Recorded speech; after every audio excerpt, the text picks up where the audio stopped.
The main character has always been the one person that no one could ever surpass. Not in beauty, not in wealth, not even in status.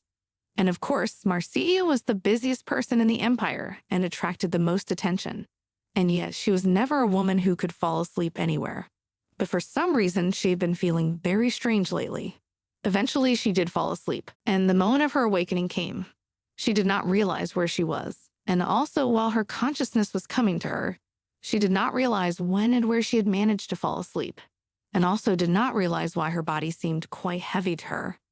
But suddenly there came the voice of the maids, who informed her that Lady Marcia was waking up, and they should immediately hold her arms and legs, as they were only half ready. When the protagonist opened her eyes, she couldn't understand what their conversation was about and couldn't realize what they were talking about and why it was so noisy. But eventually, when she opened her eyes, she saw the maids in front of her doing her makeup, combing her hair, and giving her manicures.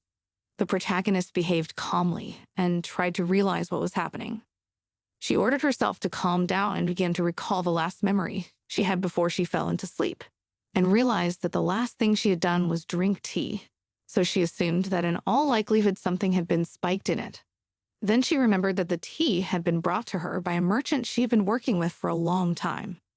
She resented the fact that the girl had been drugged, even though she was the daughter of the most powerful family in the empire, the Sasha family, and was all this really just to kidnap her. But after she realized that she was surrounded by maids whom she had personally hired, so she turned to one of them and inquired why she was applying her makeup so strangely and drawing the wings of her nose like that, because she would look too fragile that way. But the girl only exhaled calmly and explained that it was necessary, after which the other maids brought her to the mirror.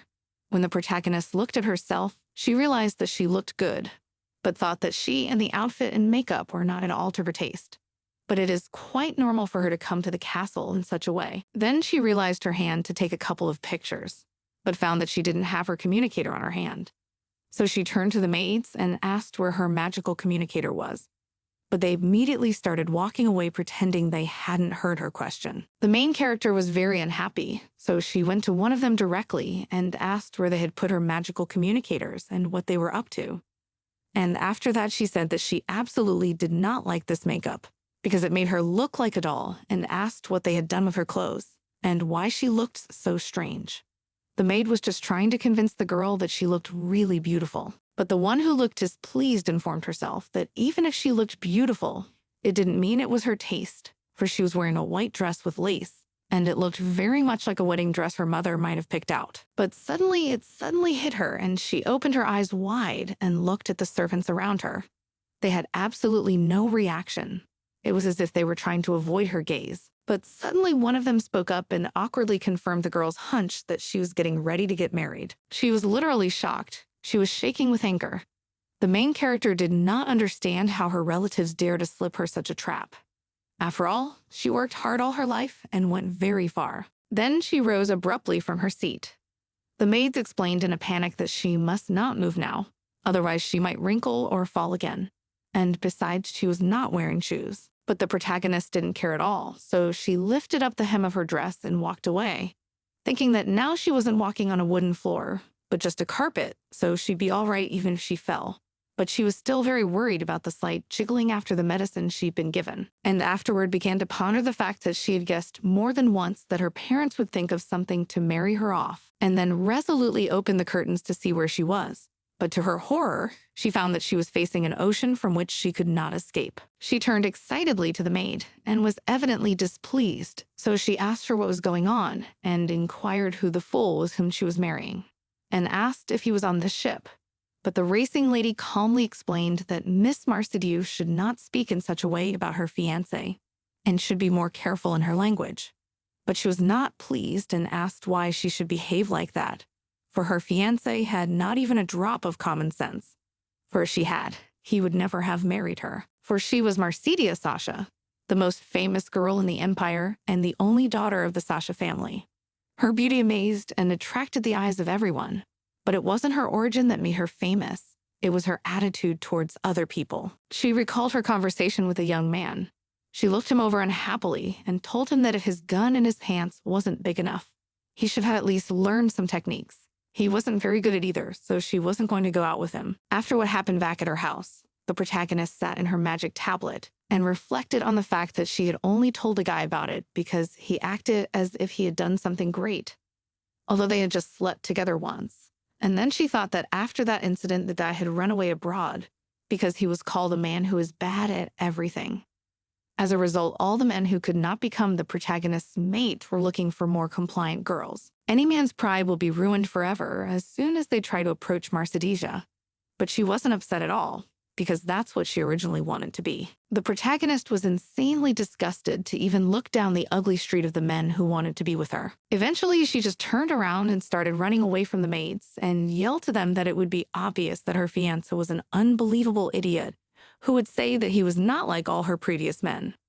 Or he would just be a pig who thought that his money could decide absolutely everything. The maids were excited, and so they asked where the girl was going to run off to. But she didn't care at all, so she approached the door and wanted to head towards the one who was her fiancé.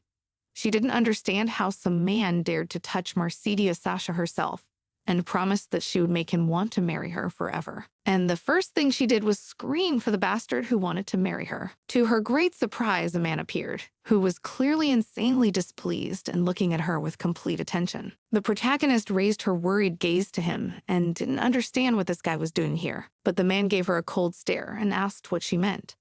Then I realized that the protagonist was now Admiral Demetrius Kypros of the Navy. The man grudgingly interjected, "Did she really just call him a bastard?" At this time, the protagonist remembered that Demetrius is a famous war hero in the Empire, and he got the title of Admiral because he never lost a battle. And people say that if it wasn't for this man, the war on the borders would never have ended. And he's not married. So the protagonist looked at him with a very careful and dissatisfied look and realized that apparently this was the man who would become her husband. So she smiled slyly and wondered what a man like the Admiral was doing on this ship. The protagonist Mercedes Sasha was the most beautiful woman in the Empire, and Demetrius Cypros was the greatest military hero in the Empire. But behind their backs, people called them absolutely different.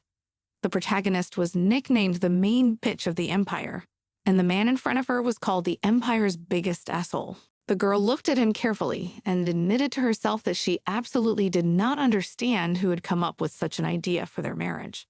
But even the thought of it was so unbelievable that one could go crazy. But the next moment, Demetrius drew his sword from its sheath and pointed it at the neck of the protagonist. "Your movements are very sharp," but still he did not immediately cut off her head. Suddenly interrupting them sharply came the voice of the excited maids, who ran up and inquired of Mercedes, "What has happened?" Demetrius paid absolutely no attention to it. So he gave the main character a serious look and said that all this time he had been wondering who had invited him in such an unbelievable way, and then asked the girl if he could go back if he killed her. But she calmly informed him that he should back off, and afterward added that she was madly sorry to report it, but that she, too, was a victim of circumstance. Then the protagonist looked behind his back and found that there was a hatch that was quite high above the ocean level. So she realized that they were on the highest deck. And then she looked closely at the guy in front of her, and she had absolutely no idea what was wrong with him. She was clearly aware that he certainly didn't look like a man who really wanted to marry her. But still, she wasn't displeased with his behavior. So, glaring at him with all sternness, Poe wondered why he was exposing his sword without warning. He was clearly surprised at the question, so he hesitated. But afterwards, he calmly leaned over to her and told her that perhaps he would reflect on his behavior after he had killed everyone on this deck. The girl was truly shocked and wondered if he had lost his mind, and afterward wondered if he was the kind of man who would kill even his own soldiers if something went wrong. But now the protagonist couldn't back down, so she approached him to explain the situation. But suddenly, a voice came from the loudspeakers, who said that plan was too complicated, so everyone should go to their plan B.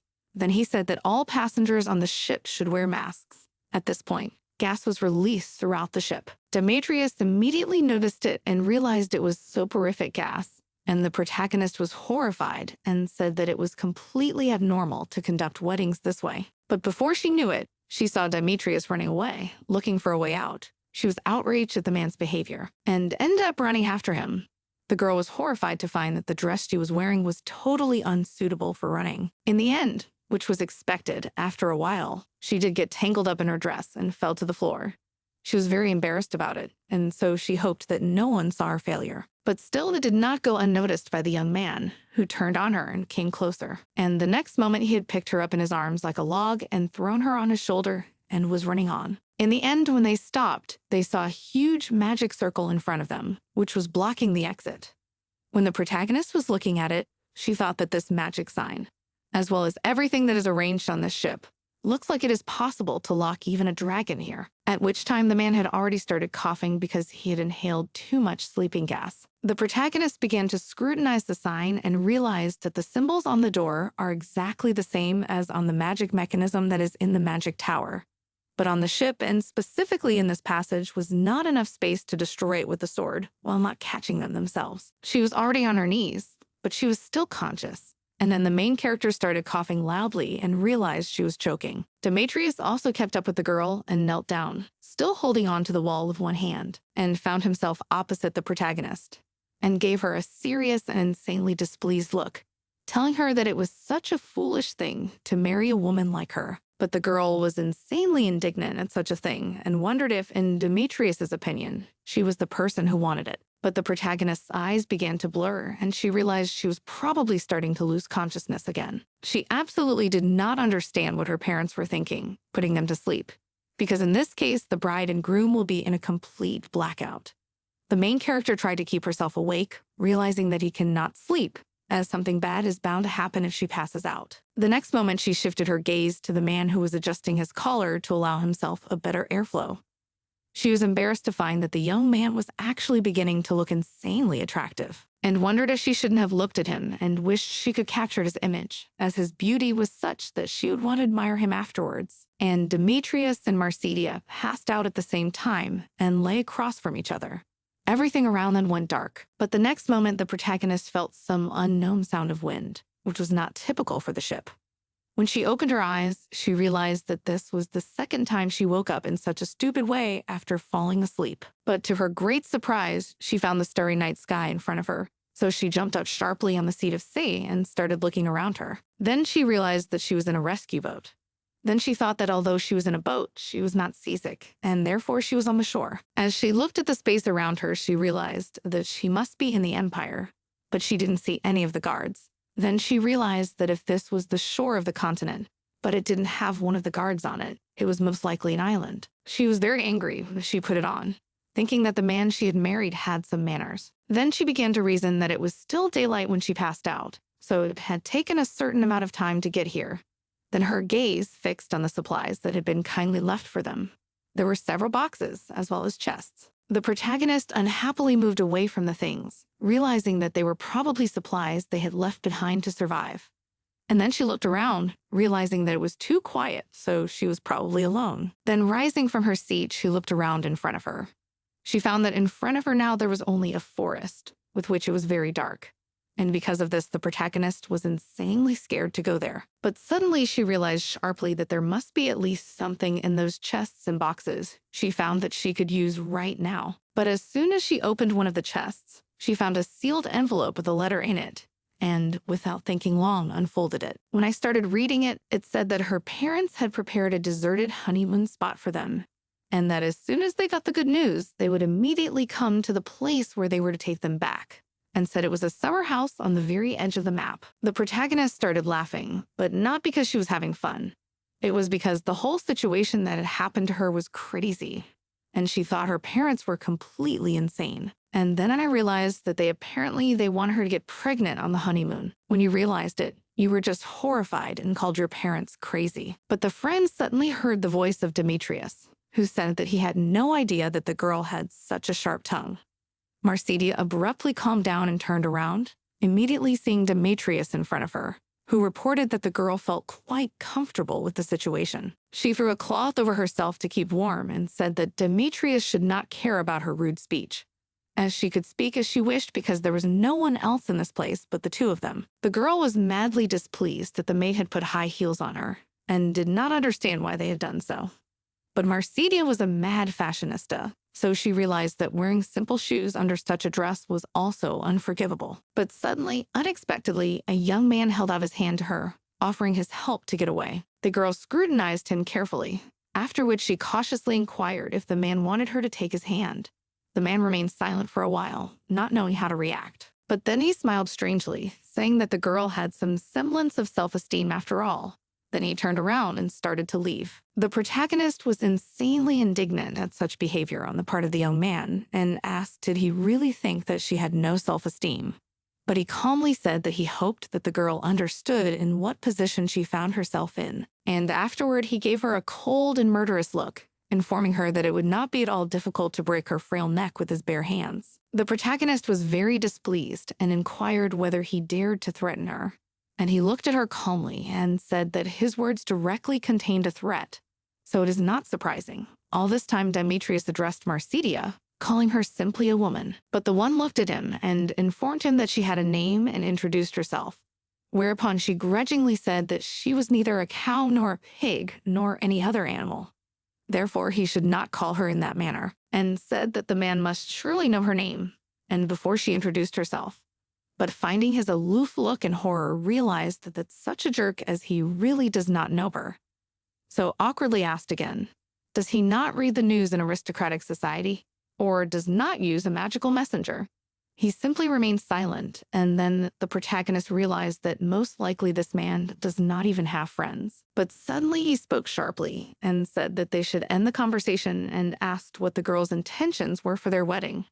She was horrified that he suspected her and asked him if he thought someone like her was going to marry him. The girl continued to resent the fact that she had been kidnapped and was enraged by it. And if she had planned it, she would not have put herself on the boat after she had sedated herself with gas. So she had no such intentions at all. And if she had planned it, she would not have put herself in the boat after she gassed herself. He, still covered in sand, wondered if the girl had absolutely no plans to marry him. She was shaking with rage that Demetrius had suggested such a thing, so she informed him that she didn't look happy at all, nor did she look like someone who enjoyed deceiving others. After which she looked at the brooding man in front of her and didn't understand what was going through that man's mind right now. And maybe he really was ready to kill her right now on the spot. But to her surprise, he just calmly turned around and informed her that it was completely unimportant now. The girl was so shocked and immediately realized why the young man was nicknamed an idiot. But suddenly interrupting her frenzy, Demetrius turned to her and told her that if Marcia had not planned all this, they should go, as she obviously did not want to spend the whole night here.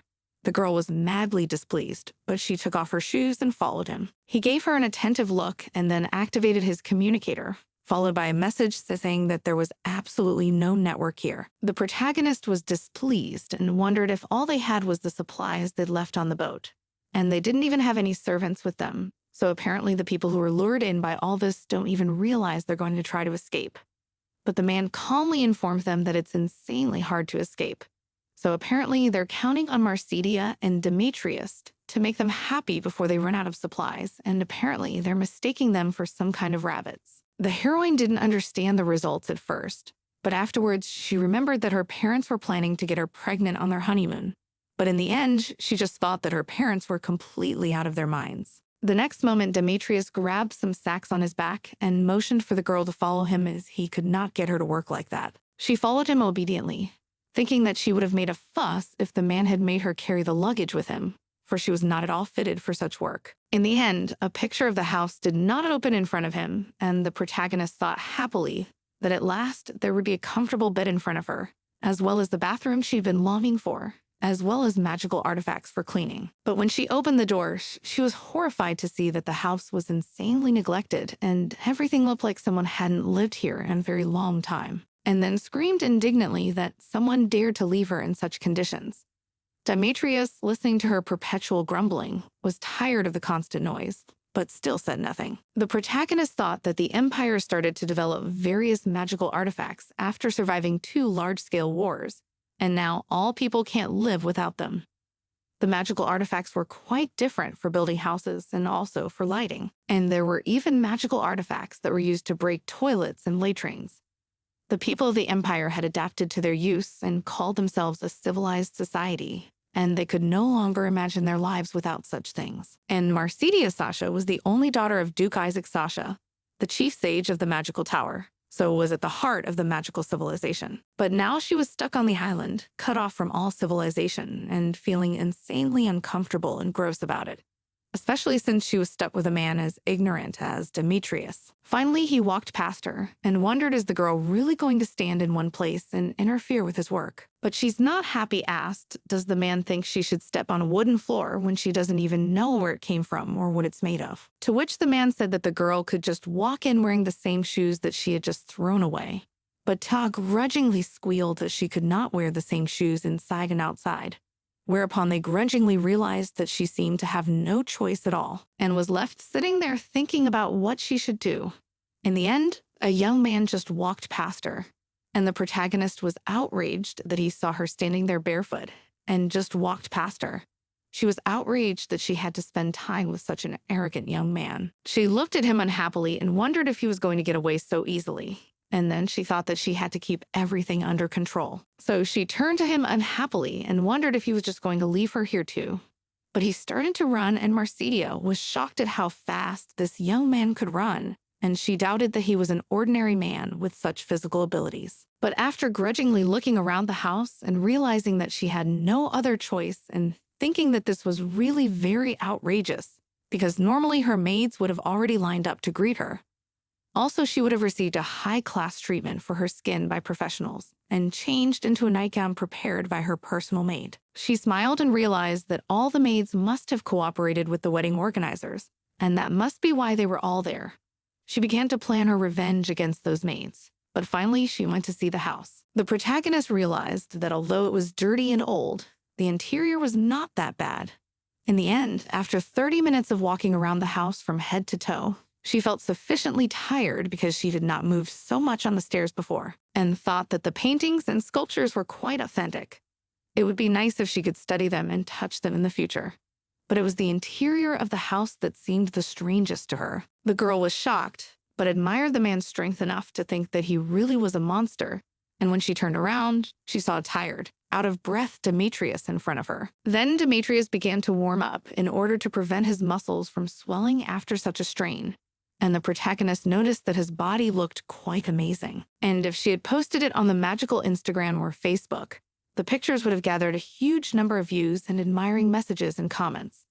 But afterwards, she thought that such a picture she would have kept on her personal artifacts and used periodically as a treat for the eyes. The man, seeing her attentive gaze, fixed his hair and asked, "Has she been sitting here all this time doing nothing?" The girl was clearly unhappy with such a comment and thought that he should have just shut up and not talked to her at all, but then replied that she was not idle at all, but was looking around the house. To A's surprise, Demetrius inquired if she had found something she could use as a weapon, and also inquired about the home's defense system, and if it had any secret passageways. She laughed embarrassedly and wondered if the man was going to war. Then she called him some kind of savage and laughed. At this point, Demetrius couldn't stand it and was really unhappy with this reaction. So he reported that the girl was stuck alone on a desert island with the savage. But the man only turned away from her disgruntled to leave and inquired whether she thought he would ever want to marry someone like her. After which she said more calmly that it was obvious that they had been abandoned. Here means the wedding had already taken place. The Demetrius, already less disgruntled, turned to her and examined her from head to toe before tossing her the sack. The protagonist was quite surprised, but afterwards she opened it and found a pink shoe there. Demetrius then calmly explained that it seems before that the girl had been yelling about not being able to move around without her house shoes. But she was not happy about this from Demetrius and asked him if he thought she could wear pink shoes under a white dress.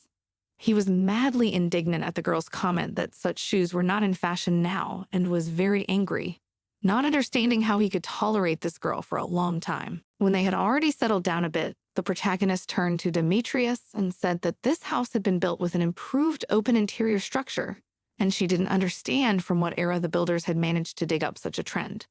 He looked at her carefully and asked if this trend had already become obsolete.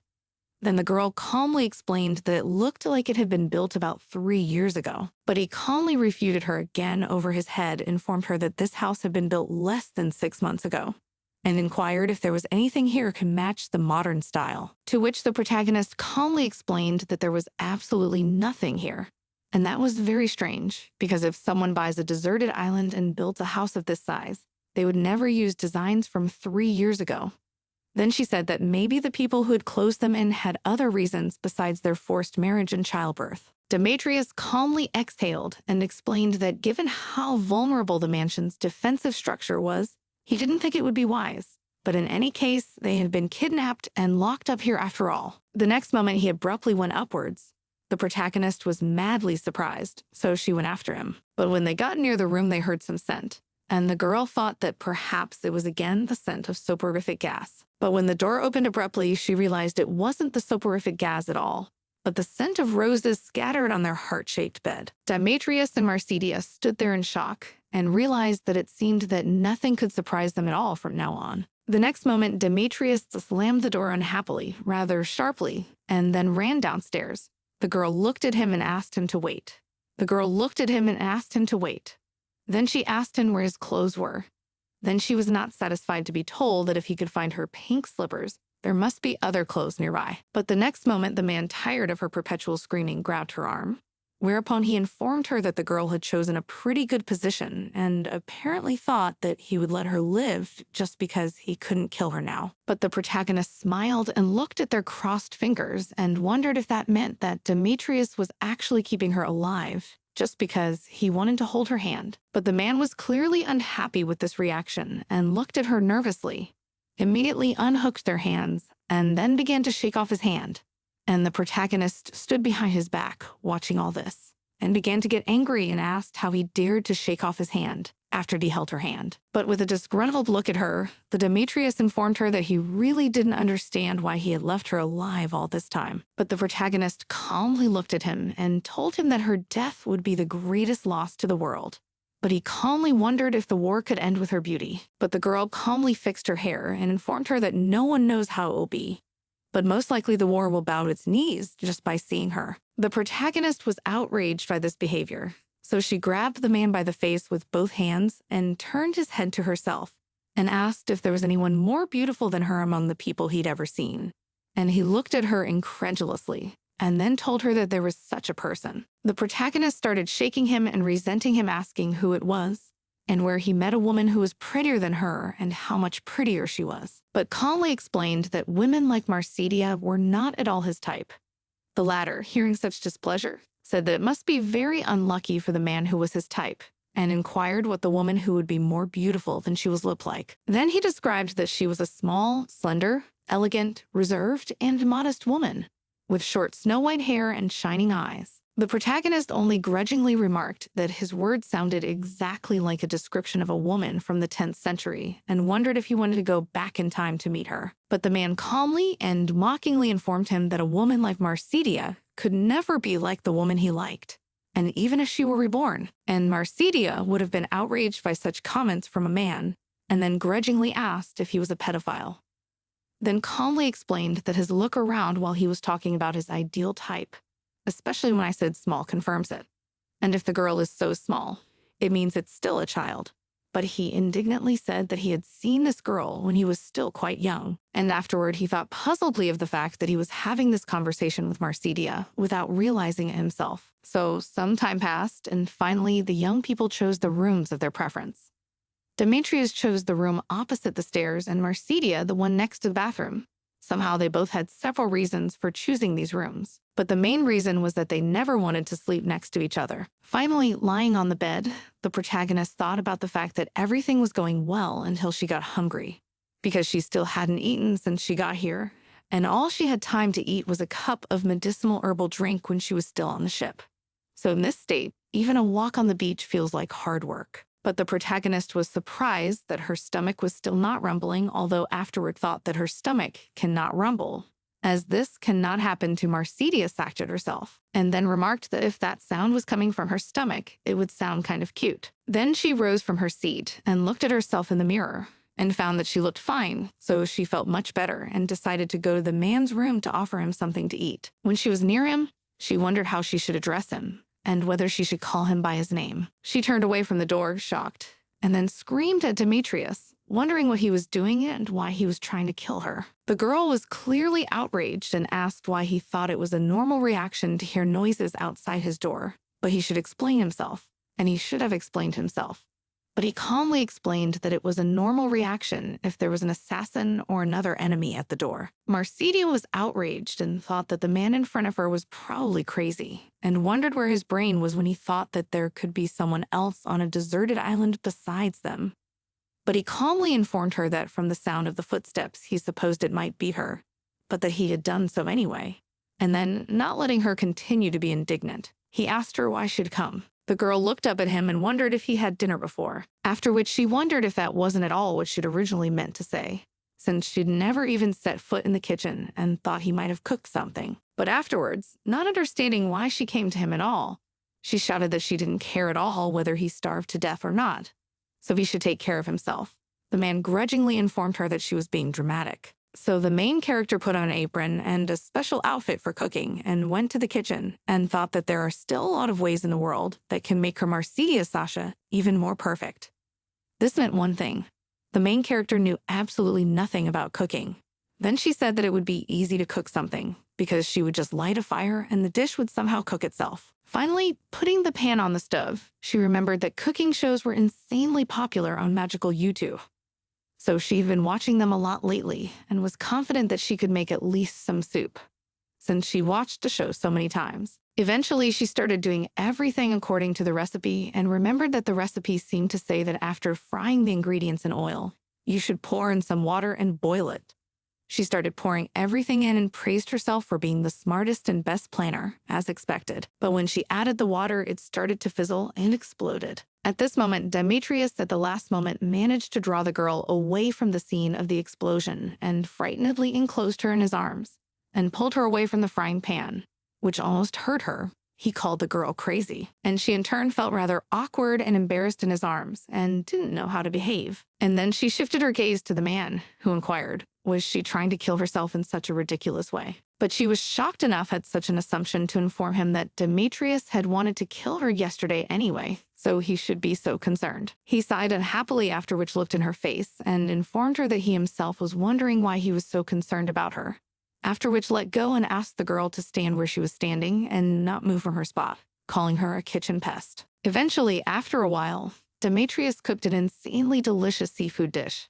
Seeing all this, the girl asked him, does she have to eat absolutely all of this for dinner? The one putting shrimp into her plate, wondering why she was asking and explaining that the ingredients would just go bad, so they wouldn't have anything to eat in case that happened. And then he asked what she was thinking when she was making a mess in the kitchen, because she just spoiled the food, and then said that if the girl after all this dinner is still not full, she can catch a lizard and cook it the way she wants. The protagonist was madly indignant at such a statement from Demetrius and called him a barbarian.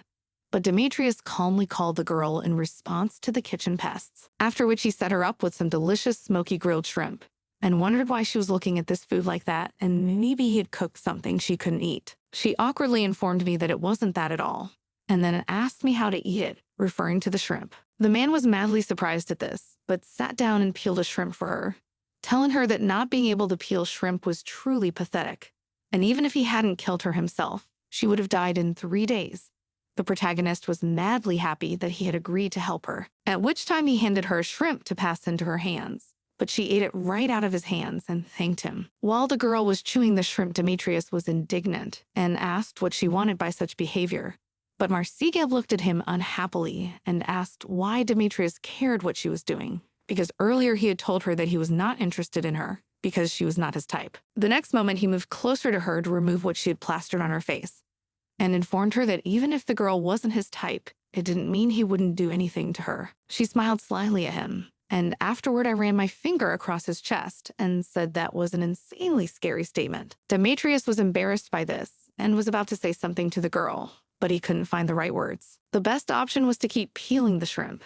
And finally, he said that the main character was just a crazy woman, but then she seemed completely unoffended by something like that, so happy that Demetrius agreed to peel the rest of the shrimp for her. In the end, she ate it all, and when she went to her room, she was happy that she had eaten well, although she was worried that she might have eaten too much, but that was the least of her worries. When she found herself in her room, she found that life without at least one of the servants was too difficult for her, as she had to change into her many dresses and nightgowns and close the curtains herself. But suddenly she found very dark clouds outside the window, which were out of character, and she wondered that not long ago there had been stars here.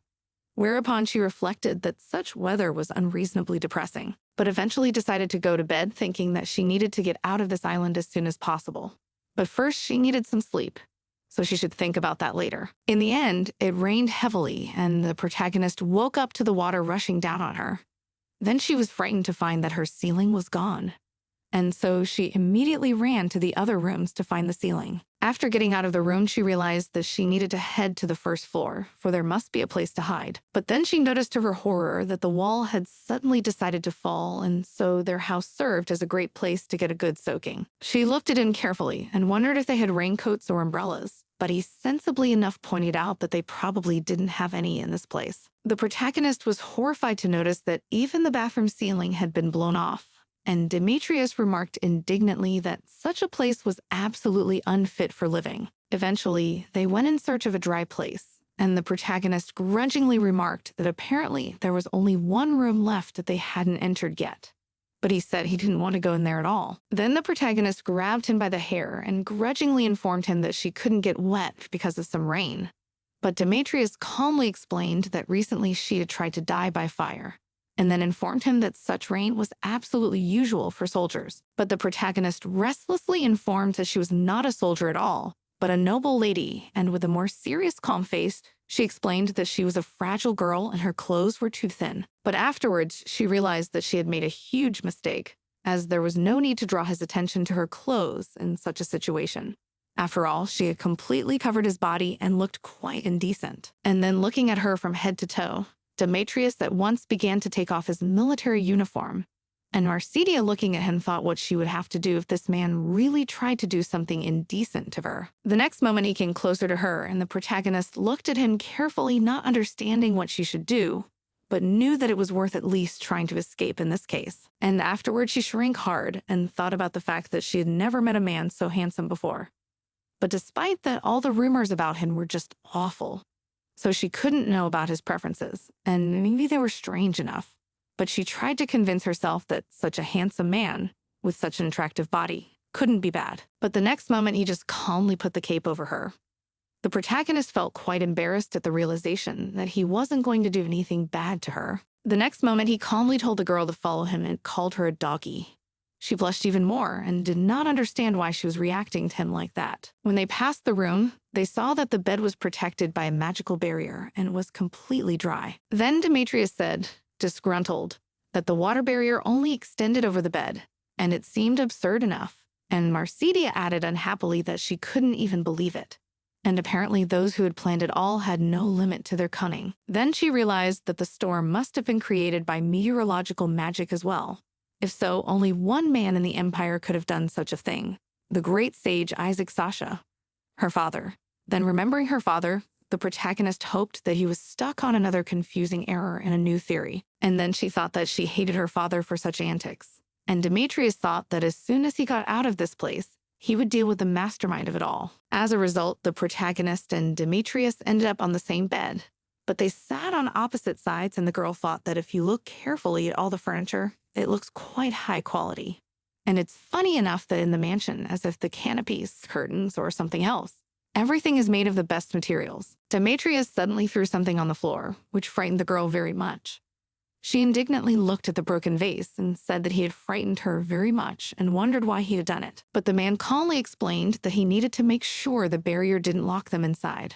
But the protagonist grudgingly looked at him and informed him that the man had no idea how much does a vase cost. But the guy just gave her a disgruntled look and told Dave to stop making a big deal out of it. He took a rose that was lying on the couch and asked if he could throw it away.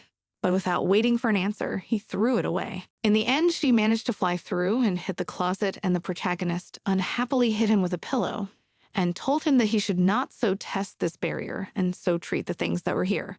But men reasoned that not only inanimate objects can penetrate barriers. In the end, the protagonist indignantly continued to beat him with a pillow and said that those were her favorite flowers and the vase was also her favorite. He tried to say something to her, but the protagonist wouldn't even listen to him, continuing to beat him and saying that the man had absolutely no sense of beauty. The next moment, the protagonist again swung because of the blow with a pillow and thought about the fact that very angry at the man for the fact that he does not show absolutely no interest in her because she's wearing only pajamas, especially wet through. She was angry and do not understand how he cannot be interested, because it is possible only if he was not a man. But at this point, Demetrius informed her that the girl should just calm down and listen to him. But she had absolutely no intention of doing so. So he had to grab her arms to stop her from throwing another pillow punch. She ended up on top of him, sitting just below his stomach, and their faces were very close to each other. The main character blushed from embarrassment and from anger. And then she was preparing to strike another blow with a pillow and wondered how the man dared to use physical force against her. But the man embarrassingly ordered her to get off him as soon as possible. At this point, the protagonist froze, and the man reported that apparently the girl had not paid any attention at all to where she was sitting now. When she looked down at the bottom, I think she started to realize what had happened. And the man was very embarrassed and informed her that she was sitting where she shouldn't be, and especially in such a revealing way. But the protagonist seemed happy about it. She was also pleased at the embarrassment on Demetrius's part. But the next moment, the man rose sharply, and he ended up on top of the girl and was panting heavily. She was madly surprised to see him and his embarrassed face. The protagonist said that if he was going to do something, he should first release her wrist, as it hurt a little. At that moment, Demetrius realized with embarrassment just what kind of position they were in. And then he jumped to his feet and informed her that the girl shouldn't even hope that they would ever go any further than this. Demetrius was outraged by this reaction and said that the guy looked as if he had just hugged a brown bear. He was outraged by this comparison and asked the girl to get dressed as soon as possible, or to cover herself with a blanket after all. She calmly said that there were absolutely no clothes for her to change into, and then said that the man had been behaving strangely lately. But Demetrius nervously explained that he had recently given her his cloak and she could use it. Ta calmly inquired, does man really want her lying in bed in wet clothes? But then he simply said that he was not bothered at all and asked her to hide her ugly body from him. She was literally shocked by something like that, and how dare he call her body ugly. So she approached him and sat down closer to him and told him to look at her carefully and asked him who else he could see such a perfect body. But he waved the girl away in embarrassment and ordered her not to point her body in such clothes in his face. It didn't last long and ended with Demetrius quietly wrapping her in a blanket so that she couldn't move. And then he looked away warily. The protagonist asked indignantly what had happened, but he calmly explained that they seemed to be under attack. But suddenly, Meido's mirror appeared in front of them. The protagonist untangled herself from the blanket, taking advantage of Demetrius' surprise to inform him that this mirror had been remotely activated by a magical artifact of the Imperial Palace. The Mado mirror was used when something important happened in the country and the whole empire gets a message projected in the air. To use it, you have to spend a lot of money and magical energy. So it's really just a show to show off your wealth. The man looked at him and wondered had they been declared war again, and what was the reason for sending him even here. But suddenly they turned on the news, and their happy anchorwoman announced that there was news from the Imperial Palace. The daughter of the Duke Sasha Marcella and Admiral Demetrius have married, and now they will show footage from the scene of the event. As a result, the majestic ship appeared on the screen at first, but it was absolutely not the ship on which the protagonist and Demetrius woke up. Next came a shot of the main character being painted while she was still asleep. Marcia resented the fact that apparently that was the reason she was left unconscious. In the end, the presenter announced that further there will be footage of the ceremony. Hearing this, Demetrius was literally furious at such a statement, not understanding what he now sees in front of him. And the protagonist unhappily noted that apparently they did not manage to make a close-up with him because of his perpetually dissatisfied facial expression. In the end, a shot of the main character and Demetrius standing in front of the mirror appeared on the Mado mirror, and making a vow that from that day on they would belong to each other. The main character was madly indignant that they had used such a staging and told Demetrius that he should look at how bad the magic they had conjured up was. Eventually, the next shot was of the guests clapping happily and being madly delighted with their betrothal. Finally, the priest said that from this moment on the couple should whatever happen to love and cherish each other, and respect the ancestors and duties of husband and wife, and be together forever in life and beyond. Whereupon he solemnly declared that in the name of God and His Majesty, he solemnly swore to defend this marriage at all costs. It was followed by the kiss of the main character with Demetrius. The presenter admired how beautiful their wedding was, then reported that after the romantic wedding ceremony on the ship, Demetrius and Mercedes said that they will immediately go on a honeymoon trip. And as far as they know, They are on the beautiful South Island. The protagonist excitedly shook Demetrius by the sleeve and informed him that the horrible thing was that they had conjured up images that looked completely worse than they really were. So even though they used magic, they didn't look like their real selves at all.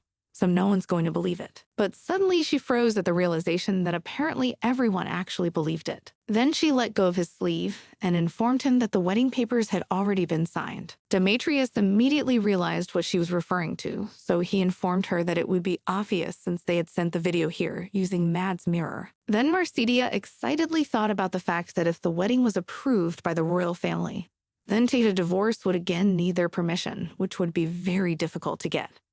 Then disgruntledly thought about the fact that all the people of the empire must have already seen this wedding from behind the mirror. Demetrius was very displeased and realized that everything that had happened was probably that bastard's fault. And the protagonist, looking at his face, wondered if he meant the present prince, and then smiled good-naturedly, and sadly informed her that if Demetrius had made it back to his country in time, he wouldn't have had to marry her.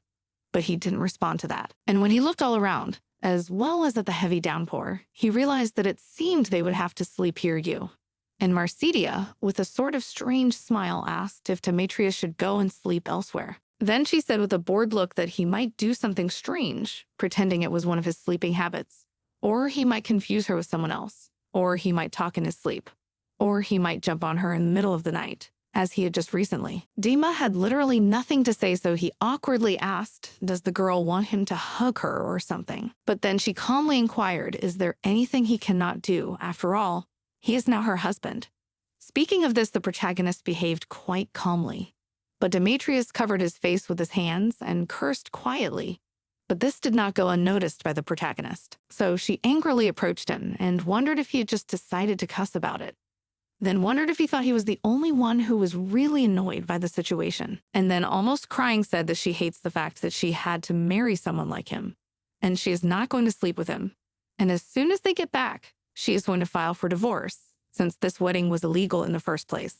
So she will sue as soon as she gets off this island. Demetrius was rather puzzled by such behavior on the part of the girl, as well as her abruptness. In the end, while he was stunned by her reaction, the girl quickly built a barricade of pillows and threateningly told him not to cross the line.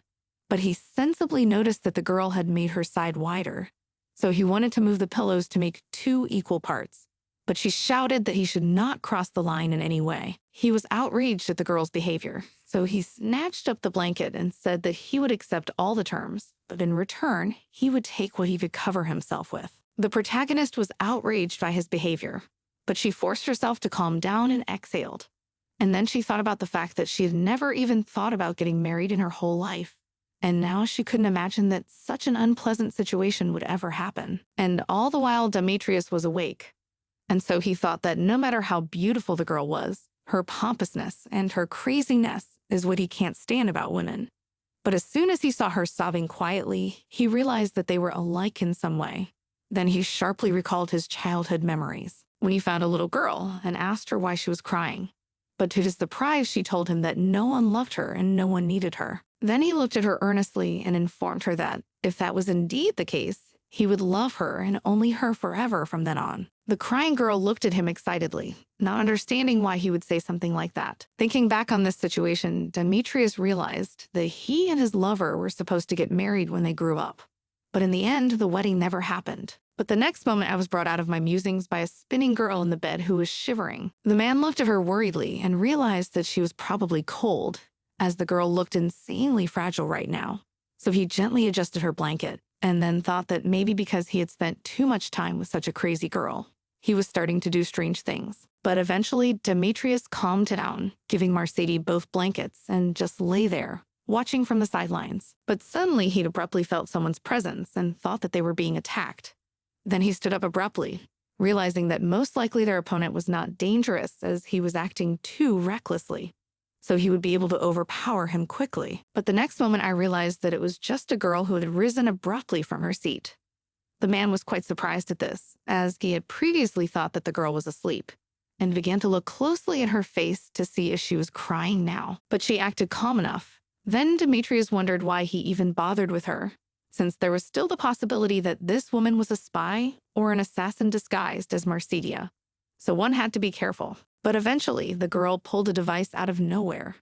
And at that moment, the man thought that perhaps the girl was a spy trying to find another way to contact the outside world. Eventually, the protagonist, half asleep, started browsing the feed and found that not the magical Facebook, not the magical Twitter, not even the magical Instagram, nor even the magical Messenger was working.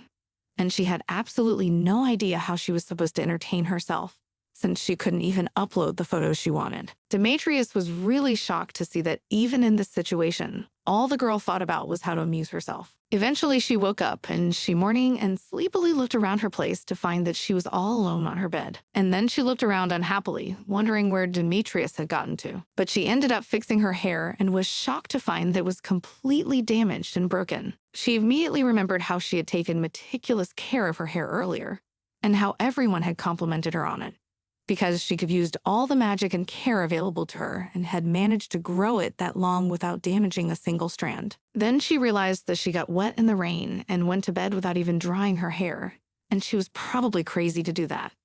And then she realized that at that very second her hair was screaming for help, and she had to get it back before it was all gone. So she rushed briskly to her room, realizing that even if the maids had betrayed her, they couldn't have forgotten to put in her makeup. But suddenly she was excited to find Demetrius, who was literally destroying their house.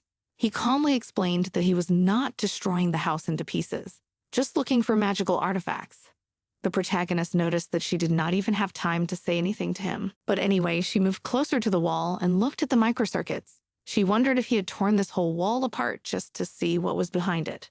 But Demetrius calmly explained that Marcedia should go about her business. But after rubbing his neck, awkwardly asked what was the reason for Marcedia's coming down so early, for she could have slept a little longer. The protagonist only looked at her unhappily and wondered, is this really what a groom should say of his bride after their first night together? Demetri got sick from such a remark and told the girl that she was talking nonsense. But she shouted at him and asked him where he was going to go again and whether he wanted to break something else. But he turned around and shouted that he wasn't breaking anything but was going to start checking the mansion and asked if the girl had any objections. She nervously explained that she wanted to take a bath right now, so he shouldn't bother her. But he indignantly remarked that he didn't care and wasn't even going to look in that direction, so they parted ways. Eventually, the girl was about to go, as suddenly the guy on the spot turned towards the protagonist, informed her that if something happens, she should call him. She was a little embarrassed, but afterward she thought she hadn't meant to call him out at all. But some time passed, and the protagonist got excited and called Demetrius, who ran into her room thinking that something terrible had happened to her. Ended up catching a crying girl looking in the mirror, who was sobbing because she couldn't manage her hair on her own. The heroine was indignant at such an attitude towards her hair, which she had grown for so long, so she scolded him. But Demetrius tired the message that if she was in the apartment, she would have been locked up somewhere by now. But the protagonist kept yelling about how Demetrius just doesn't realize how much her hair means to her. He was just indignant and said that of course he couldn't possibly know that. So if a girl can't handle them herself, she should just cut them off. She gave him a cold look and told him to stop acting like that. And he himself offered to help her in case of anything. He admitted her rightness after all, therefore, and cursing, inquired how he could help her. She looked at him in surprise, not understanding what he was talking about. Then he shyly took his hand away from her face and asked how he could help the girl with her hair. Eventually came a long time later, and Demetrius was clearly unhappy with his hair, and the protagonist was only dispensing advice about what he was doing wrong or how he should handle her hair. She looked very unhappy and told the man that he was really inept at doing hair, but he grudgingly informed her that the girl should shut up before he ripped out the hair. At this point, Demetrius froze in place. I don't understand why he should feel so humiliated doing this lady's hair all this time. But in the end, he ordered himself to endure because the main character really looked like she would die if he didn't help her now. And then he said that the girl was insanely picky when it came to her hair, so I can see why a few words escaped her. Eventually, the protagonist embarrassedly announced that Demetrius was too close so she could feel her warmth. And then suddenly she let out an exhalation that was more like a moan. And then she looked at him very embarrassed and told him that it was completely accidental and it was unknowingly. But he just threw her head back and hovered over her and told her to stop acting like that. The protagonist was still embarrassed, but agreed to his words. And it was a while before Demetrius was incredibly proud to announce that he finished her hair. The protagonist, looking around herself in a small mirror, saw that the strands were sticking out and grudgingly reported that the man was really bad with his hands. That one was maddeningly unhappy with such a comment after all the work he'd done. But the protagonist smiled calmly and informed him that it wasn't that bad, so you shouldn't be so upset. The next moment Demetrius was about to turn around and leave, I'll tell you that next time about Marcidius, you shouldn't call him out on such nonsense. But there she asked him to stop and then looked away embarrassed and blushed, thanking him for his help. Demetrius looked at her in surprise, not sure how to react to such a statement. But the next moment the girl kicked him out of her bathroom, burning with embarrassment, and informed him that he should leave since she was going to take a bath. Finally, she went to the mirror that adjusted the settings of the bathtub and started looking at what modes the bathtub had, and was delighted that there was a customization option, and you could even add essential oils or turn on the bubbles. In the end, she was just delighted with this kind of thing and lay quietly in her bathtub, enjoying the fact that she can finally feel alive again, and happy that the bath bombs smell wonderful and also have a beautiful view. The protagonist pretty much said that if she had a link, she would have been very keen to post a couple of pictures. She was a really social media addicted person. And then she thought that even if the rumors had betrayed her, they couldn't have stashed her communicator somewhere. So it would be strange if they hadn't stashed at least one somewhere. So she got up from her seat and headed out to find the thought that the girls were sure to leave at least once, realizing that they would never see each other again. She finally found it and was glad to see that it was still a little charged. So she looked hard enough and could find a place in the house where she could charge it. She ended up taking a couple of photos of her contented after shower and captioned it as her beautifully relaxing morning, and put some hashtags such as honeymoon, travel, and also newly a diary. Then tried to post, but ended up frustrated, admitting to myself that it was foolish to hope that any of this would load. But suddenly a man burst into the room who did not explain his actions, picked up the girl on his arm. She was madly surprised, and so asked what he was doing and demanded to let her go. Eventually, they ended up in a warehouse or a restroom, and the man put her on the floor and told her that she should sit here and wait for him and not to leave the room. The main character was madly indignant at such words from Demetrius' side, so she wondered what it meant and how he could break into her bathtub and lock her in here. But he pinned her down with his hands on both sides, making the protagonist madly embarrassed. Then she stammered to remind him that she'd asked him to explain himself. But the next moment he clamped his hand over her mouth and looked intently into her face and asked her to be quiet. He took his hand off the girl's mouth after a while and explained that he no longer felt anyone's presence. And then, looking around carefully, he explained that he found traces of mermaids near the mansion. The protagonist remembers the mermaids asked, "Are they around?" and whether the man is sure. That carefully looked at him said that killed many of the mermaids, being a captain in the Navy. So that can definitely say that it is exactly the mermaids, although it is absolutely not pleased him. The girl grabbed his shirt, looked at him admiringly, and began her proposal. But Tot immediately stopped and said that whatever she was thinking, he immediately refuses such a proposal. But the main character did not listen to him, and ignoring his warning, said that she madly wants to see mermaids and also to make a couple of photos. Demetrius was clearly tired of the main character being so awful and explained to her that he had previously told her that this was not an amusement park or a resort. So it would be long past time for her to realize that. But that did not listen. I asked if she could look at them at least from afar. Looking at the main character who talked about it with such enthusiasm, did not understand how he could find such a crazy woman. But Ta continued that she knew how to protect herself so she wouldn't get in his way. She looked at Demetrius, not understanding why he wasn't commenting on it, and looking at her strangely. But the next moment there was a thump, which she managed to turn away from and was really shocked. And then she looked at him unhappily, still not sure why he was doing that. Then he stated that she did have a fairly quick reaction time, so it would be better if she pumped up her stamina, and advised her to go jogging on the beach once in a while. The protagonist was totally uninspired by his inspection and called him crazy, after which Poe wondered how a husband could raise his fists at his wife to make sure she was self-defense, and they were not even a real couple. In the end, Demetrius realized that he couldn't get away from the girl and told her that she could do as she pleased. The main character was madly happy about it and said that she would take just a couple of photos and then post them in the social network. The man indignantly noticed that she could not do it, but suddenly noticed that she had a communicator on her hand and asked where she got it. But then he grudgingly said that it did not matter because there was no connection. The main character knew that mermaids are a race of magical creatures that live in the ocean and do not have a certain level of intelligence. Among them, there are also newts, creatures similar to humans, and even given their similarity to humans, they do not communicate with them. This is why they attract a lot of attention and are a popular topic for discussion among people. The main character thought about it and realized that recently there was a big exhibition where the newt was presented. So she takes a few photos of a live newt. She will surely become famous. And Marsidia was a fan of attracting attention, so she abruptly dashed to her room to change and eventually go to take pictures. In the end, a little more time passed, and they were already walking through the forest, and Demetrius reasoned that he had not even noticed before that once they arrived here, then everything in this place seems quite strange. First of all, creatures living in the ocean under no circumstances do not go ashore without a reason. Also, he determined their location by constellations and realized that the island is in the boundary of the sea protection, so that accordingly, it could not be a place where mermaids can appear. But they've left quite visible traces of their presence here.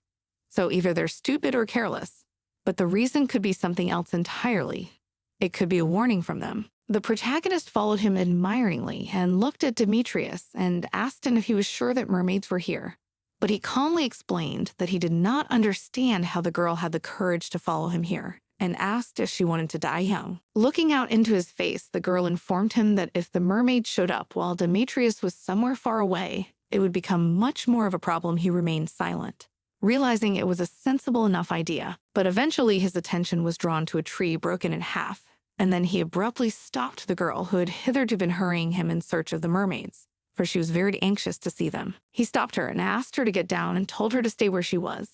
He eventually moved on. After that, there were frightening screams, which frightened the main character, and she did not understand how to behave. And then there was silence, and Demetrius stepped closer to the protagonist and informed her that she could come out. Then Demetrius looked at her and said that if they had left, they would have had to go somewhere else. After which he pointed to the mermaid and informed her that this was exactly what she wanted to see. The main character was horrified and looked at the creature and said it was an insanely scary entity. Demetrius tried to calm her down and told her that the girls should be quieter as they didn't know how many of them were still around.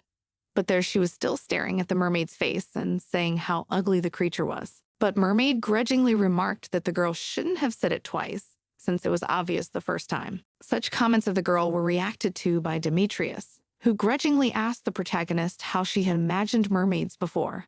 But she calmly explained that in the great directory of evil creatures, mermaids looked more decent. But Demetrius calmly rose from his seat and told Marsidia that she had made up this description of herself, so she should not be surprised that it did not correspond to reality. When Mermaid woke up, she said that Demetrius was an insanely strong man and promised that she would do anything to be spared. At this point, Demetrius calmly asked where their soldiers were located, but Mermaid said that she couldn't say. And the next moment, the protagonist watched in shock as the man chastised the mermaid for disobedience and unwillingness to speak, and continued to do so until the mermaid indicated that she was ready to speak. And then, looking into the man's disgruntled, blood-stained face, she informed him that the rest of their troops were on the beach towards sunset. After hearing this, the man calmly turned to the protagonist, but noticed that she was trembling, so he looked at her and asked why Marsidia went with him if she was so much afraid. But then he stopped talking and calmly asked the girl to cover her eyes. She didn't argue with him and did so, but even so, she heard noises and screams which she tried to muffle with her hands. But afterwards it was quiet, and she wondered if it was over. And the man calmly drew his sword from his weakened body, nodded to her, and informed her that that was the end of it. But the next moment, the protagonist approached him and began to wipe his face with her sleeve, which was stained with blood. But Demetrius seemed madly embarrassed by something like this and did not understand Marside's behavior at all. But she calmly looked at him and said that she was not going to wear these clothes anyway, since she had only worn them once. But such an answer did not satisfy Demetrius, so he abruptly turned around and began to run away from the girl, and finally told her that he would now go to the West Beach, and angrily said that he did not care whether the protagonist followed him or not, and added that the girl could do whatever she wanted.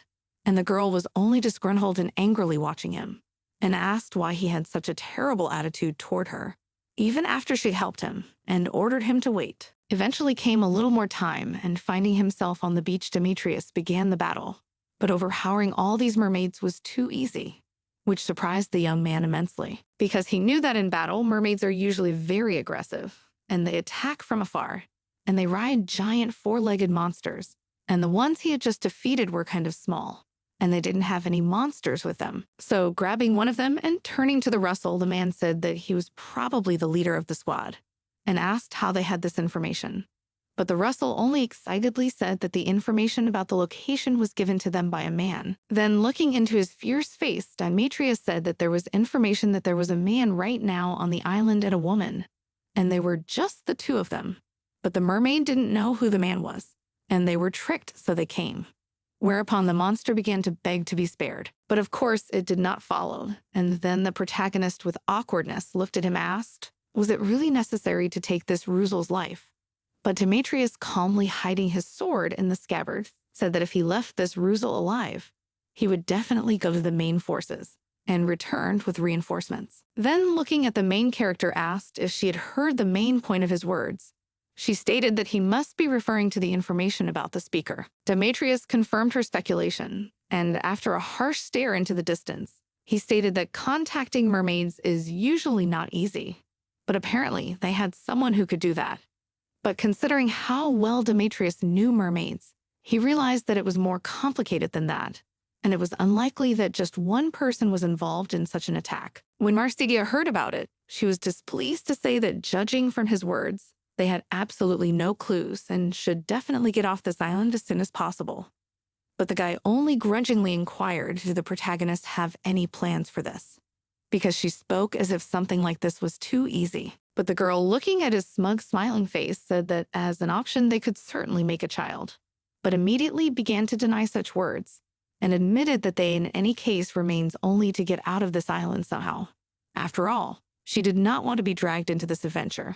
The smiling Demetrius only wondered, did the girl really expect that she would be so easily invited into the imperial family and allowed to dissolve the marriage? The protagonist calmly looked at him awkwardly and wondered why he was always acting like some kind of pessimist.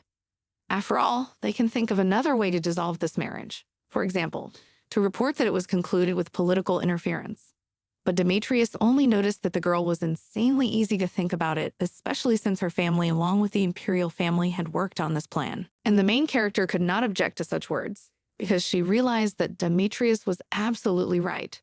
But then she seriously thought about the fact that if Rosania was now in the Empire, it would be of great help to them, because they would be able to get information about the movement of the imperial family. But at that moment, the astonished young man inquired whether Marsidia meant the princess who was now studying abroad.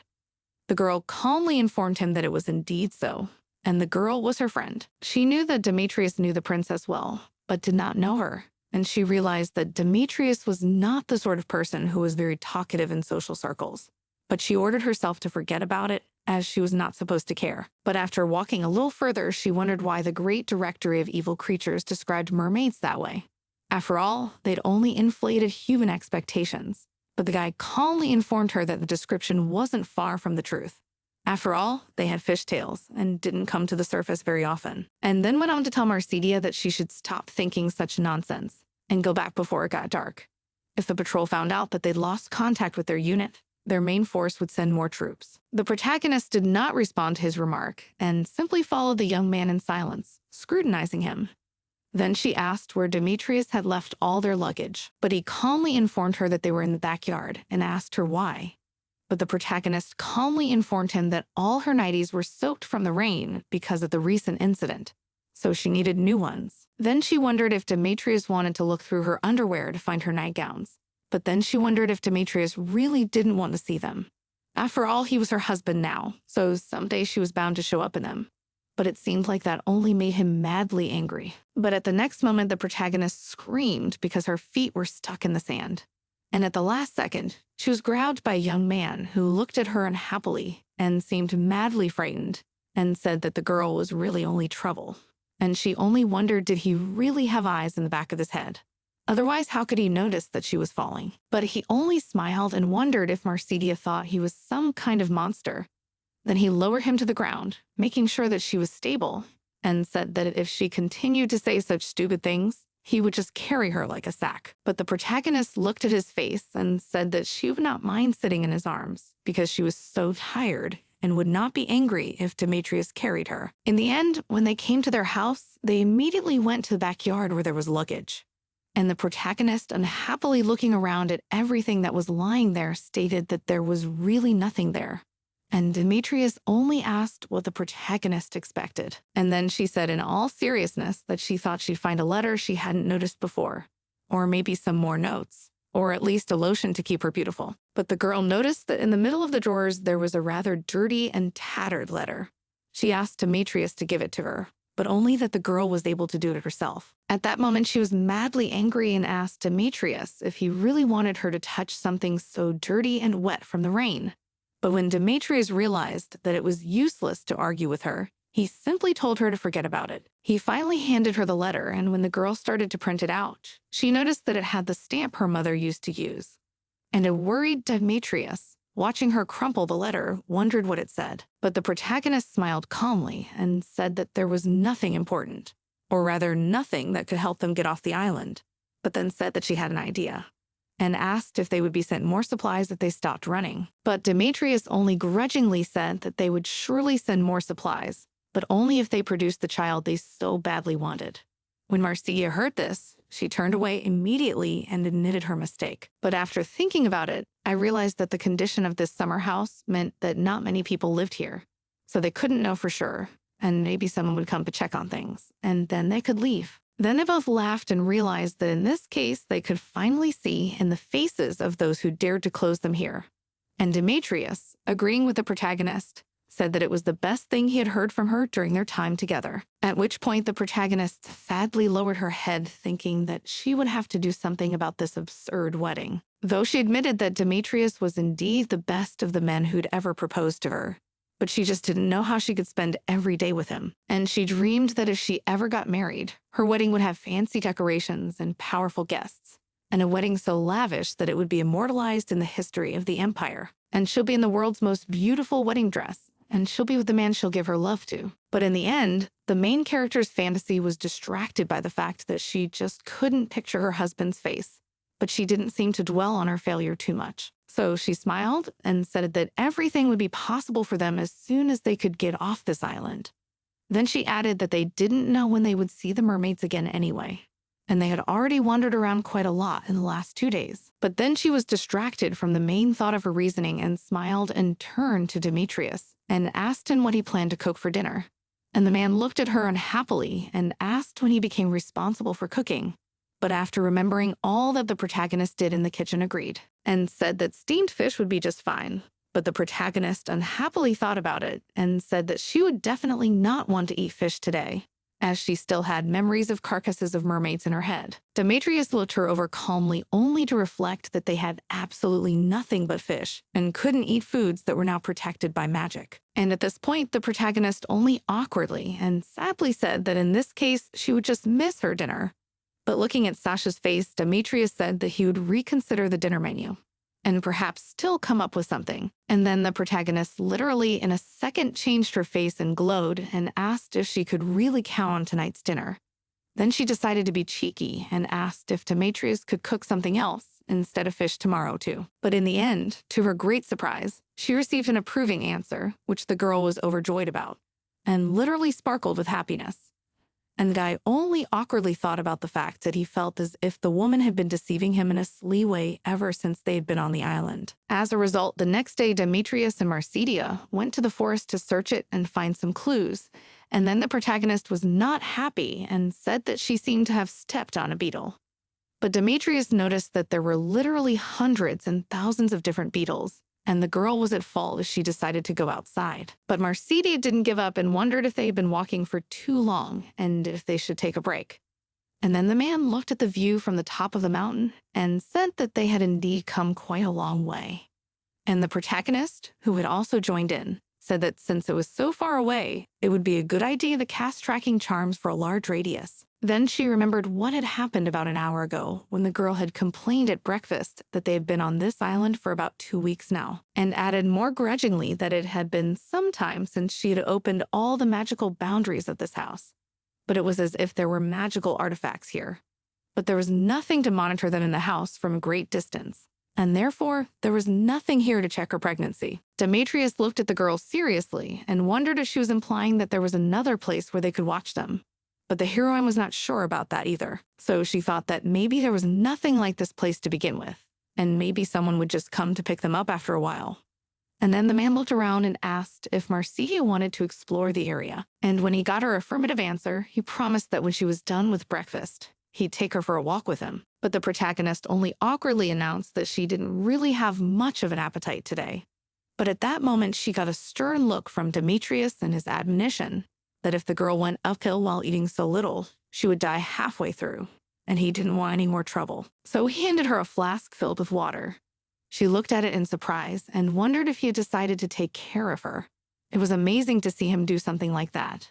But the perpetually disgruntled young man smiled and mockingly said that she would be a burden if she got tired, and complained about how hard it was for her. But Marcia looked at him unhappily and wondered what he meant, and if he was really thinking of carrying her in his arms again. But he only awkwardly said that he wouldn't do something like that on a rocky path. Otherwise, the protagonist might hurt herself. But at that moment, she looked at the place where he was standing more calmly and asked him to move a little, because something seemed insanely suspicious to her. And when he did it, the girl noticed symbols on the tree and approached them and stated that it was definitely some kind of formula, and she felt some faint streams of magic near them. Then she began to look around, and then a little way up the path, and thought that there were traces of a special hidden magic here. And it was not at all like the way her father usually acted. Then the girl closed her eyes and concentrated on the flows of magic, and stated that she was sure that all the artifacts in the mansion were created according to her father's formulas. But this formula was slightly different, and although they were similar. But at that moment, Demetrius's voice rang out and asked if Marcia had found any leads. But she calmly said that she was still searching, and wondered if Demetrius had not gone with her because he had sensed something too. But he didn't answer her question and only asked her to be careful, because there must have been some kind of trap if they'd hidden it so far away. But the next moment, to her great shock, the girl started to fall under the bottom, as her rock broke right in front of Demetrius. But the man realized that she had two choices. It was either to jump with the girl, or to stay on this part to find her later. But he jumped after her in time to catch her, and then they flew down with the earth, rocks, and grass. At the last moment, the man grabbed a branch and told Marcia that something like this had happened before. She only wondered what they should do now. And then, to her great shock, Demetrius said that he was thinking about whether it would be easier for them to go upstairs or to go down after all.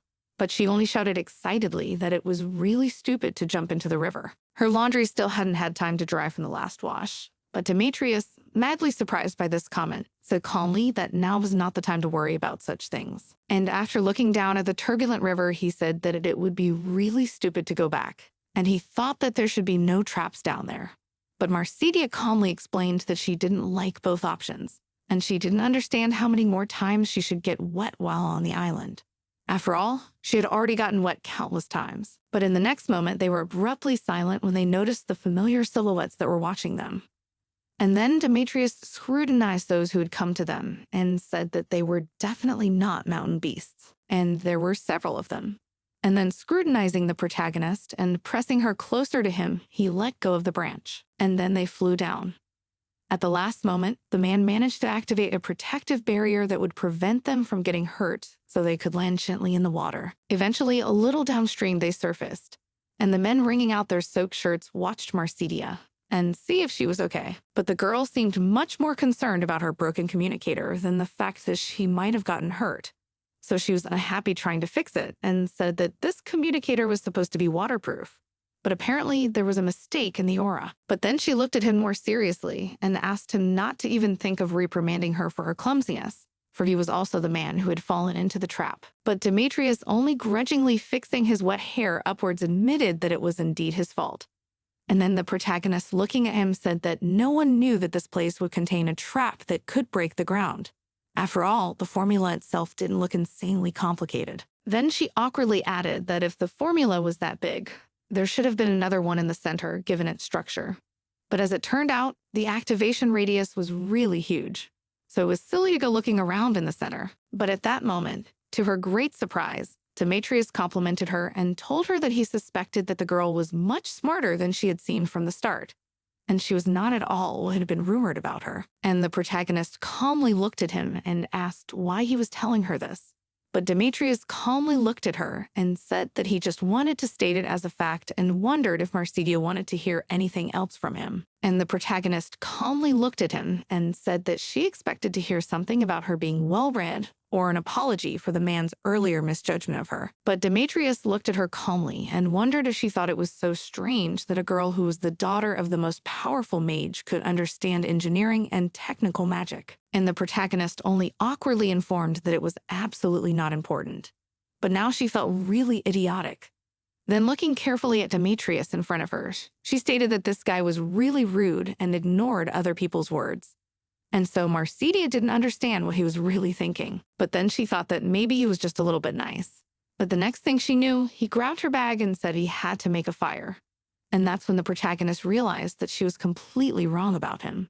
And he was really just a rude guy. As a result, now after a while, when it was already dark outside, the man and the girl were warming themselves by the fire, and then Marsidia stated that it was not at all like the camping of a lady from a noble family. She stated that she was insanely cold, but the young man calmly looked at her and told her that it would be better for her to take off her wet clothes in order to dry them and to warm up in the meantime. And at that moment, the embarrassed girl wondered if Demetrius had gone mad. After all, how could he say something like that? And if the cold had completely frozen his brain, and he now offered to undress her right in front of him. But Demetrius, no less embarrassed by this remark, said that he had not said anything of the sort, and the girl had not asked to undress in front of him. For the last time she had been soaked almost as much as she was now, she had not cared that she had walked in front of him like that. And at that moment, the protagonist asked if he had jumped into the water just because he wanted to repeat this last time, and he only indignantly remarked that the girl was talking nonsense, because he would not try so hard to get her wet and undressed. Then Demetrius awkwardly turned away from the girl and said that she was the only one who constantly communicated with her in this way. And then the protagonist could not stand to state that although the man really had a beautiful body, but she did not understand why she did not suit him so much. And then he exhaled and said that the girl was also insanely beautiful, and since they could close the matter, she should stop thinking that her every action would make him embarrassed. After which there was silence, and the protagonist didn't understand how it was that they had just confessed to being attracted to each other. But then I thought she'd just take off her clothes to get rid of the shivers. And when Demetrius saw it, he immediately turned away awkwardly. And the heroine only laughed and asked why he behaved in such a way, because earlier he said that he was not embarrassed by such things. But Demetrius did not show his face and told Marsidia not to try to provoke him anymore. Then he began to undress, and looking at it, Marsidia thought that his body was really beautiful and she would like to take some pictures. But at that moment, the man asked if Marsidia was not watching him too closely, and the girl thought that apparently he did have eyes in the back of his head. But afterward inquired, did one have to be able to see the back to be an admiral? But the man only exhaled, asked that Marsidia stop saying such nonsense and just turn away. After that, he wondered if Marsidia so much wanted to look at his naked body. And the protagonist, who just could not bring herself to turn away, only thought about the fact that watching such a body was really just a luxury. But after Demetrius realized that these looks were unavoidable, he put his sweater back on. At this point, a disgruntled Marsidia asked why he was doing this, since he had earlier advised her to take off her clothes to dry them. And he only looked at her displeased face and said that apparently Marsidia was insanely interested in other people's naked bodies. But in the end, after a while, the girl calmed down and just silently warmed herself by the fire. But then she began to sneeze, and Demetrius asked if she was cold. And Marsidia calmly said that no matter how much she put her face to the fire, it was still blown by the wind, and so she continued to freeze. Then the man who had been standing there all the time sat down and turned away from her. Marsidia looked at him and wondered what he was doing, and then he said that the girl should have sat down closer. It would be bad for her if she got sick in such conditions, and in that case, he would have problems too. In the end, the protagonist did so, and then Demetrius asked if the girl should have moved closer, but she only grudgingly asked how she could do something like that, and said that if the guy was so worried about her, he should have just hugged her or taken her hand, but afterwards said that such an action would be rather odd. After all, they were married only on paper. But Demetrius only calmly said that Mercedes should stop misunderstanding other people's intentions. At that moment, the girl touched her hand to his arm, as if unintentionally, and at that moment, Demetrius blushed madly with embarrassment. And the protagonist, who noticed it perfectly well, calmly said that in a situation like this, even if Mercedes did nothing, the man still couldn't know what would happen next. And then the protagonist hugged his arm and pressed closer to warm herself. And Demetrius, watching this picture, only asked the girl to stop testing other people. Then he took his hand away and asked her to let go. At this point, the insanely satisfied Mercedes realized that she had finally succeeded in embarrassing the cold man. So she calmly noted that Demetrius was constantly tense and wondered if it was because he wasn't really interested in girls. She laughed and wondered who was testing whom. But Demetrius, looking at her smiling face, ordered her not to laugh like that again. Otherwise, he could not be held responsible for his future actions. And Mercadia wondered what would happen if she didn't listen to him, to which the guy calmly informed her that she should have just shut up and not continued to argue with him. But at that moment, Demetrius was distracted by some strange noise. It was unknown soldiers who ran around looking for Demetrius and the girl. And then one of them told the rest of the soldiers that if they could not find these two downstream, then they must be hiding somewhere here. So he ordered them to search all around and try to catch them. At this point, Demetrius immediately put out the fire in order to remain undetected for a little longer. And the heroine excitedly listened to the voices and said that these men were speaking the official language of the empire.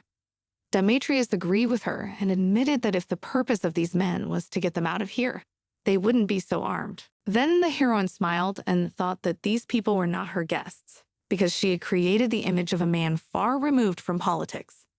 Demetrius, on the other hand, worked for the now deceased second prince, so the men were probably after him. But at this point, the man only said that the story was too long to tell now, and the protagonist, looking back at him, only wondered for what reason her mother and father had left her to marry. It was because of this man. After all, she was sure they would not have chosen a bad man to marry her. And perhaps the reason might be that he was one of the worthiest. But the next moment, when they were already hidden in the shade of the bushes, one of the officers came to the place where they were sitting and immediately shouted that he had found the tracks. But the next moment, before he could even shout this, he was hit very hard by Demetrius. So the man immediately lost consciousness and fell down. And the protagonist got excited and came closer. She wondered why he was doing this and what they should do next. And then Demetrius said that this soldier would soon be discovered missing, so it was only a matter of time, so they had to break through. Then, holding out clothes for the girl to change into, the man told her that she had 3 options. Either she would hang around his neck or dangle on his shoulder, or he would just carry her. The protagonist accepted the clothes and changed. Then she said that the best option for her was for Demetrius to carry her. She wondered if he was really going to carry her around like a sack. She went up to him and smiled and asked Demetrius to take her gently to her destination.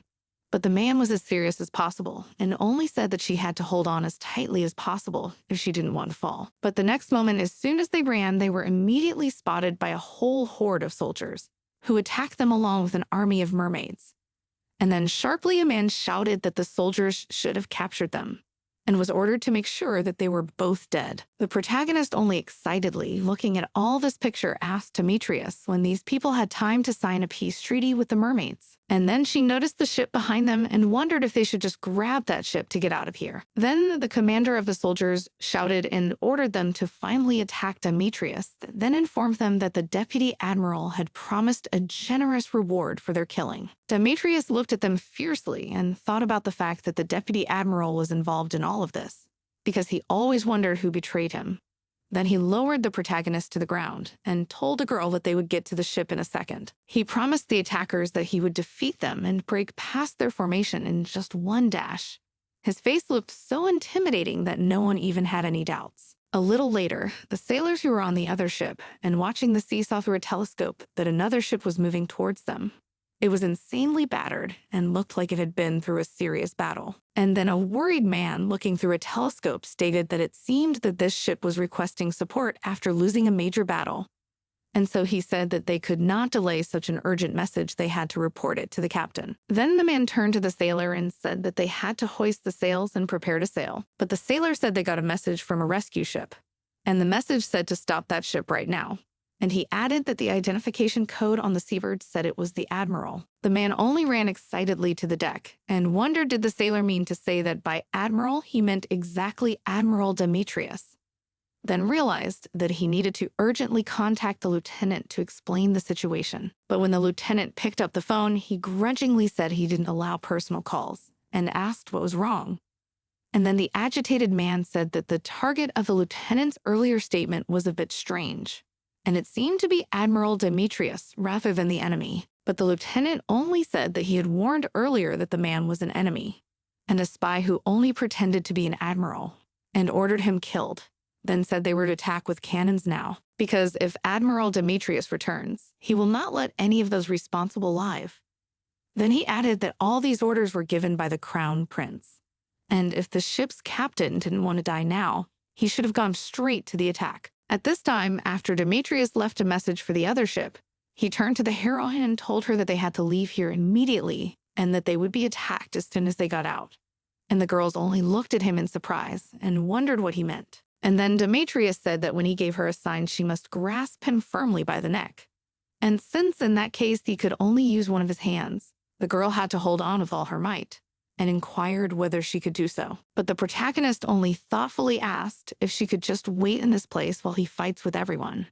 But the man, looking at her pensive face, said that the girl can stay on the ship only if she wants to drown under cannon fire with this ship. But after seeing the protagonist's thoughtfulness, he grudgingly lifted her in his arms and indignantly inquired why she was even contemplating staying on a ship that could be attacked at any moment. But the protagonist only grabbed him by the hair in order not to fall down and said that Demetrius was a real rude man. He only asked the girl to cover his ears. And then the protagonist yelled at him and wondered how she could hold on to him and cover his ears at the same time. She didn't have 10 pairs of hands. As a result, at the next moment, as soon as they got off the ship and began to move away from it, several cannon attacks were heard, and then Demetrius stated that apparently they had not yet changed the direction of their cannons. And the heroine, looking at his smiling face, wondered what he was going to do in such a situation. But the man didn't seem scared at all. On the contrary, he was enthusiastic about such a battle, then activated his shield and told a girl to hold on as tightly as possible. And the protagonist was shocked and didn't realize the man was laughing, and what he was even going to do. But he absolutely did not pay attention to anything, and also do not pay attention to a whole bunch of shells flying at them, and flew straight to the ship. And then the excited sailors who were looking at it, led by the captain of the ship, ordered each other not to stop and to keep firing. Then excitedly stated that this man cut the cannonball in half and pushed it back. The heroine who was in his arms all this time only wondered why he behaved so recklessly, then mentally pondered who she had married after all. But suddenly, at the next moment, there was an attack from the crossbows. Then the protagonist, looking at the arrows flying at them, thought that a little help would not be superfluous. So she used magic to freeze the arrow that flew at them, and looking at it thought that she had done everything perfectly. When they were on the ship, Demetrius immediately put the girl on the deck and covered her with his body to protect her while sword-wielding enemies surrounded them. At that time, the captain of the ship who was watching all this told the sailors that if they would beg for mercy from the admiral, it would not help them. And His Highness ordered them to fight to the end. And so one by one, they began to attack. But for Demetrius, this was no test at all, and he easily defeated his first opponent. Then the rest of the agitated soldiers looking at this picture realized that if they continued to fight, this man would just kill them all, and so they proposed to attack together. But Demetrius looked them over calmly and said that no one, if not the living, should get in his way, because they would not survive. But after another attack was heard, which was already aimed at the heroine, and then the man quickly ordered her to duck, and immediately struck a blow knocking down the arrows flying at them. The girl who obeyed him unconditionally remained unharmed. In the end, the agitated soldiers who stood with muskets that were used to wound Demetrius realized that this man was simply impossible to defeat, and they didn't know what else they could do. But they realized that it was better to be considered a traitor to the empire than to die. So they all quickly ran and started jumping off the ship to at least save their lives. And at the end, all they could say was that Demetrius was a real monster. In the end, those who remained grabbed the magic cannon, and then the excited sailor asked the other what he was doing and why he was pointing the magic cannon at the mast.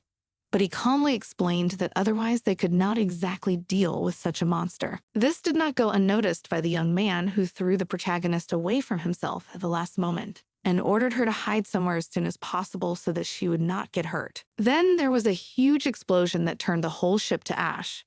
But the first thing Demetrius thought about after the explosion was what had happened to Marcedia and if everything was okay. But when she turned to look for her, he noticed the captain of the ship, who put a knife to the girl's throat and told a man that if he made even a step, he would never see his wife again.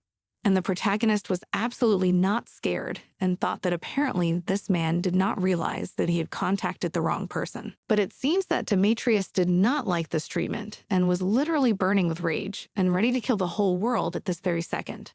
But he realized that he could not act rashly while Marcedia was being held hostage.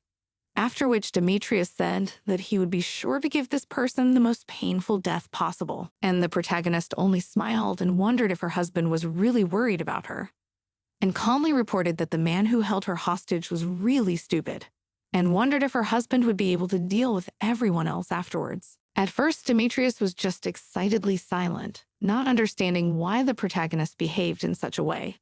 But then he remembered how the girl used magic on the arrow, and said that she could do as she saw fit. The captain didn't even notice the catch, and looking at the two of them, yelled at them for not listening to him at all. But the protagonist interrupted him and asked if he knew who Isaac Sasha was.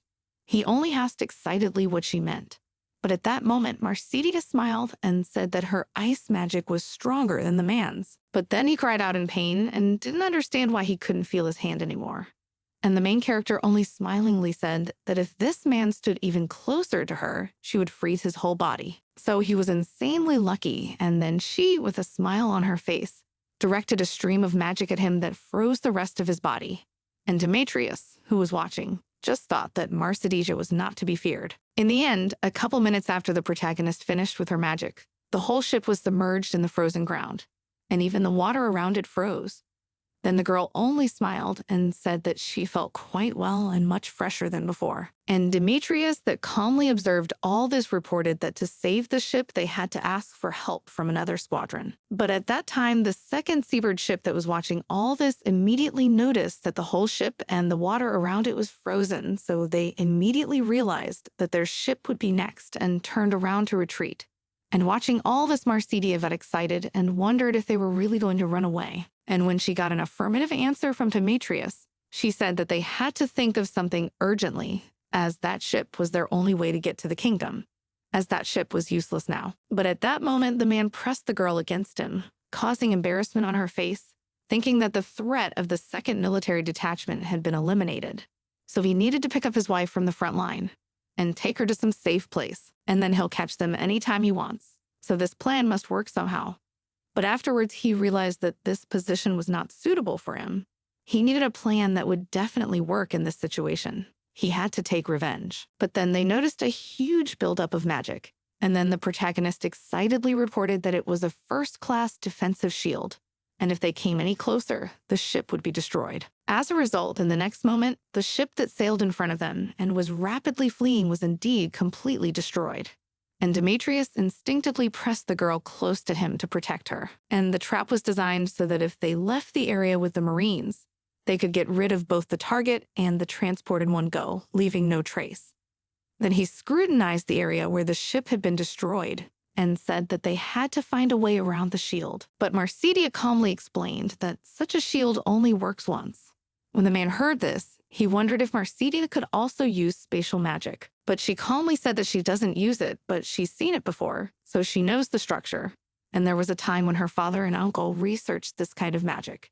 And unlike magical artifacts, a defensive shield won't work if you just leave it alone. Then she realized that a formula as powerful as this would only work if the magician drew it personally. And apparently it was someone from the magic tower. Then she thought that maybe it could be someone she knew. But without letting her finish speaking, he realized the girl on his arm and informed her that they had to call it a day and call for another rescue ship after they got back. But the protagonist excitedly yelled out what she was thinking, and he interrupted her. In the end, when they came down to the deck, Demetrius stood menacingly over one of the soldiers, who said that they really didn't know anything. And they also didn't know that the admiral and his wife were on that island. But Demetrius only calmly reported that he understood him. And then the crying soldier didn't understand how he was supposed to understand something like that he had been pardoned or that he was about to lose his life. But the next moment, as an answer to his question, the man at once swung to deprive him of his head. But at that moment, Marsidia addressed him, and calling her dear husband, she asked him to come to her. And the man just calmly looked in her direction and asked if she had any problems, and promised that he would come right away. And the worried soldier thanked God for saving him. At which point Demetrius gave him a serious look and told the man that his crime would be investigated as soon as they returned to the capital. After that, he entered the room and saw the beautifully dressed heroine, who smiled happily and asked Demetrius what he thought of her outfit. But he only looked at the girl unhappily and wondered if she had decided to call him just to show him her outfit. The heroine was insanely displeased by this reaction and wondered what this reaction was supposed to mean, for her very existence should have been delightful to him, and many would give anything just to see her beauty. But Demetrius awkwardly informed her that these clothes did not look warm at all, and she needed to wear something appropriate. At this time, a servant came to the king and informed His Majesty that the Grand Magician had requested an audience with him several times already, but he calmly said that the girl had to leave. After all, if she'd come to talk politics with him, she had to go to the first prince. The girl did so, and as soon as she came out of the greenhouse, she immediately met the first and also the crown prince, who immediately looked at her carefully and asked if she was the maid of the royal castle. Then he said that judging from where the girl had just come from, it was obvious that his father was still in his brother's greenhouse today, and he said that he would let it be, and his father would continue to enjoy it since he liked it. It would be wrong for the son to interfere with his father's only hobby. After that, he asked what the maid from the royal palace forgot in the greenhouse, and the girl excitedly reported that the Grand Magician continued to insist that he had something to report to His Majesty. But the principal smiled and told the girl that from now on, she would report all news to him and not to his father, and said that there was nothing strange about it, because if he took care of it, everything would be all right, because he had already taken care of all the affairs of the state, and it was better not to disturb his father as he was resting now. And the same applied to those who would try to contact them. The girl only looked at him and said that in that case, she would definitely fulfill his order. And the man smiled and said that if the girl understood everything, she could leave. But as soon as she left, that first prince wondered why the magic tower had sent them the message, and realized that it was already time to contact them. The prince finally called the mage and asked him what had come of the situation, since it had been quite some time since he had received word from him about the dispatch of the Marines, and asked if the two men were dead. But the magician said that he had checked and the defenses were activated, and he would check on the Marines. After that, reported that the protective stone installed in the laboratory is broken, and when tracking traces of mana around, nothing comes out. But not satisfied with the first principal, asked why from the mage's constantly no problems, and then the mage excitedly silent, not finding a suitable answer to such a remark. After that, the first principal wondered where the magician was now, because it was crazy noisy where he was.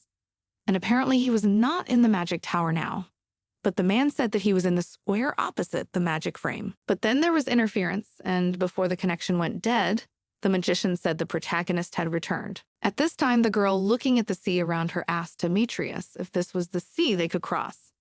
But Demetrius only calmly said that this was confidential information that he could not divulge. And then the girl reached for her communicator out of boredom, but the man calmly informed her that if she was going to take a photo of the area around them, it was better to refrain for the time being, because everything around it is the property of the Marine Corps. But the heroine angrily informed that she was not going to take a photo at all. Then Demetrius exhaled and admitted that he just thought the girl was going to take a picture and post it.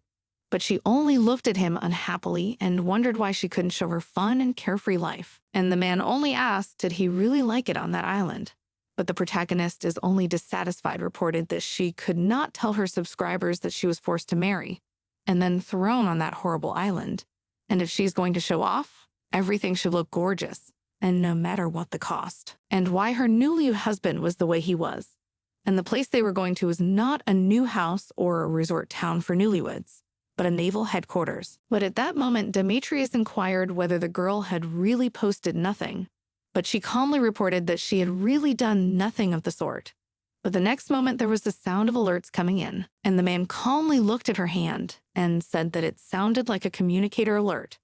And Marsidia calmly looked at her hand and said that alerts could come at any time. It was her device from the beginning. But the next moment when the girl opened the app, she saw that her photos had 43 million likes. And she was shocked to see that she wondered if some horrible people had hacked into her social network and didn't understand what kind of horrible nutcase would do something like that. But when she opened her feed, she saw that all the pictures she'd taken during that time had been uploaded to her posts. Then the girl awkwardly announced that it all seemed to be uploaded online once they got off that island. Then Demetrius approached and read the captions she had left to these posts. One was captioned as "My husband's back," and the other as "Love and just the two of us." And then he excitedly wondered what the protagonist had done. But she only awkwardly reported that she didn't think her opinion of Demetrius had changed. And their reaction was not bad at all. But at that moment, he grabbed the screen and started to read on. And it said that they were happier than when they met. And also, while they were dating, the girl didn't realize that he was actually so cute. But after the wedding, the man became more tender, and she had never thought that marriage would make her so much happier. But Marcedia was not content to say that this was exactly the image she had created for them. For they had met and were married, and were now a married couple with a wonderful relationship.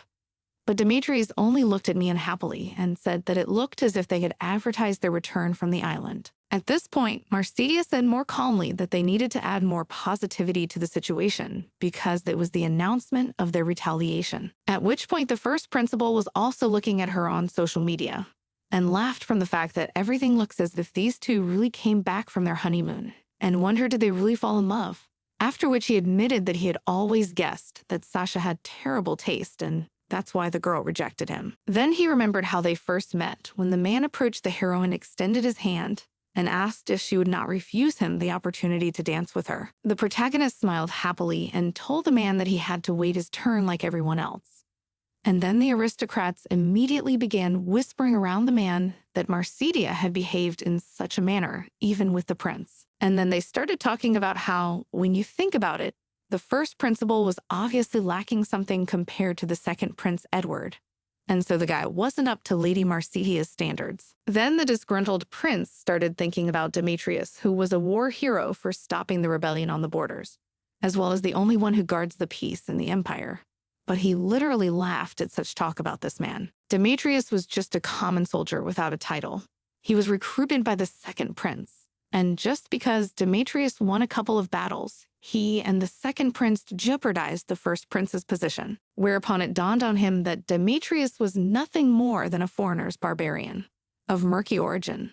And so only one name suited the young man, and that was ugly. And the first principal promised that time would come, and his now deceased brother would finally be convinced that everything he was doing would be completely useless, because the only one who will rule the empire will be him, the crown prince, and the laws of the crown prince, and the laws of the heir. Then wrote some letter to send to him then, while sending it thought that he should always remember the price of his loss. At this time, the protagonist, who was proud of herself, said that sometimes Demetrius should still ask her for cooperation.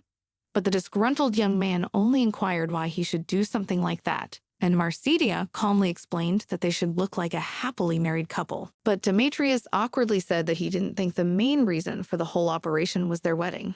But Demetrius awkwardly said that he did not think that the main reason for the whole operation was their wedding. But suddenly, Demetrius was approached by one of the sailors who said that they had received a report saying that the underwater reefs were making it difficult for the ship to sail. But Demetrius calmly explained that they would move forward, avoiding the stranded ships. All at once, excitedly whispered, not understanding such an order from the admiral. And at that moment, Marcedia, looking at Demetrius, asked why he suddenly decided to deprive himself of life. But he calmly passed by silently, which maddened the girl, and said that everything would be fine, and the only thing that remained unchanged was the crazy woman who was next to him. Then informed that the girl had to look carefully at the reefs they were passing. And then the protagonist excitedly noticed that their ship had just gone by, and it was the magic illusion of Demetrius. Agreeing reported that magic illusion with a fickle but wide range was spread over this island. The protagonist excitedly thought about the fact that to do something so incredible, it cost an insanely huge budget. After all, not only the activation was insanely expensive, but also the maintenance. But the men calmly reported that these were the musings of an aristocrat who had never once participated in a battle. That was why the second prince offered so much effort to create his faction. But Marsidia only excitedly agreed that it was not surprising that it was all classified.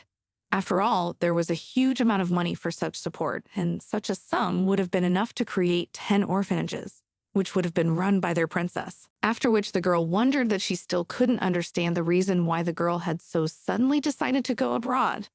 Apparently, it was because the project she was working on had fallen apart. Then, remembering the princess, she thought that they were in the wrong relationship and not the right people to talk about each other's affairs. And the princess did not know that Marsidia was a magician. And the girl in her turn did not know about her reasons for doing so. Then she thought that in any case, as soon as she met the rose, she should ask her about everything. But suddenly a young man's voice came out and said that the heroine really knew a lot, if she was worried about such issues as orphanages. Marsidia asked if Demetrius was surprised that she was not only beautiful, but also intelligent. Then she explained that after the death of the second prince, all the news was about one person, which made her mad. So she was studying other news. But Demetrius calmly informed them that they would be arriving soon. But as they looked ashore, they spotted a lieutenant who shouted that the former admiral had managed to successfully escape from the Phantom Sea. But here he would be forever buried. And then the guy looked him over and said that he wasn't wearing a military uniform and was probably a mercenary. But Marsidia just said that they had entered through the front door in an insanely cocky manner and wondered if they had a plan. And when she received an affirmative answer, she asked Demetrius to tell her what their plan was, but he only looked at her and waited until she guessed. And then the excited Marsidia inquired whether their plan was about her. But Demetrius confirmed her speculation by saying that if the attackers used a large magical cannon, they could easily blow the ship apart, and that they only used medium-caliber cannons to check for survivors. But Marsidia was shocked. She wondered if when Demetrius had seen her use her magic once, he had already included it in his calculations. But he reacted calmly enough to such a question and said that when it came to war and battles, his calculations were accurate, and were even more accurate than anyone else's. At this point, the protagonist wondered if Demetrius was beginning to trust her after all. But at this time, the lieutenant did not understand why the ship with the protagonist and Demetrius had stopped and when they would approach. Then he gave the order for the soldiers to fire as soon as the ship entered the kill zone. But at this point, pointing to the medium-sized cannons that stood and were pointed in their direction, Demetrius said that the heroine's job was to freeze the detonators. Then he said that there weren't many soldiers who could handle such a delicate weapon as a magic cannon, so if the girl could attack them, they would lose most of their forces. He wished the girl good luck and addressed her as a great illegal magician. But the protagonist only calmly stated that she was indeed such a magician. But it was strange for her to be addressed in such a way.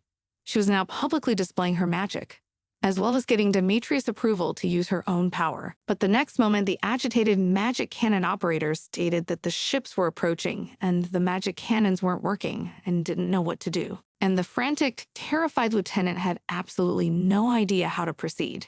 It was their basic plan, but they had time to think of nothing. At that moment, the ship stopped near the dock, and Demetrius came out of it, smiling and thanking everyone for such a classy greeting. At that moment, the lieutenant saw him and shouted that he didn't know what trick the admiral had used, but ordered him to attack. In the end, there was only a moment when the beaten man and the rest of the soldiers that confronted Demetrius were completely beaten, and Demetrius himself realizing that they would no longer be resisted and calmly hid his sword. At that moment, his excited and loyal soldiers ran up to him and asked him what had happened and why he was here and how he had gotten here. But the man calmly looked at them and told them that he had just returned. After that, they paid attention to the girl who stood behind the young man's back, and the main character greeted everyone and said that she was madly happy to meet them. And at that moment, the men, madly enchanted by her smile, immediately began to ascertain that the admiral's wife was a true beauty. But the admiral himself looked at them with an insanely angry look and silenced them all. And then they all immediately began to apologize and beg forgiveness for taking such liberties. And the protagonist, quietly looking around at these peaceful men, thought that the atmosphere around her fictitious husband had always been like this, and even on their honeymoon, which seemed to be over. So her peaceful days had come to an end. But at that moment, looking at them earnestly, the admiral announced that they must go capture the traitor. When all had gone, and the heroine moved toward Demetrius, she wondered why he had distracted his soldiers when they were admiring her beauty. for she desired admiration wherever she went. But the next moment, the man only calmly said that they had to go to headquarters. Then the soldiers lined up to let them through and saluted them at the Naval Command headquarters and prayed that they would be protected forever and ever. Eventually, after a while, Marsidia and Demetrius found themselves in the same office as the traitor, who excitedly shouted that he was merely performing his duties as deputy admiral. Demetrius looked at him unhappily and asked if it was the deputy's job to give orders to abandon him on an enemy ship and then drop him off on a deserted island. But the agitated man only wondered what Demetrius meant by an enemy ship, for it was a wedding. But he calmly stated that this was the strangest part because he did not understand why the wedding was held on this ship, which was completely unguarded. In that case, he could just as easily have sent pirates or assassins to the ship. But the traitor turned his back and asked if Demetrius really thought that there was any pirate or assassin in the world who was capable of killing him. But Demetrius calmly looked at the man and told him that he was just an ordinary man who falls asleep even with sleeping gas. But at that moment, the traitor shouted and told Demetrius that he could not carry such nonsense because he was a monster. He hated such a horrible person like him from the very beginning. Demetrius didn't seem at all upset by such a thing, and only wondered if he meant that he hated him the moment he took the admiral's position. But the man only remained silent. Then Demetrius said he would take his silence as consent.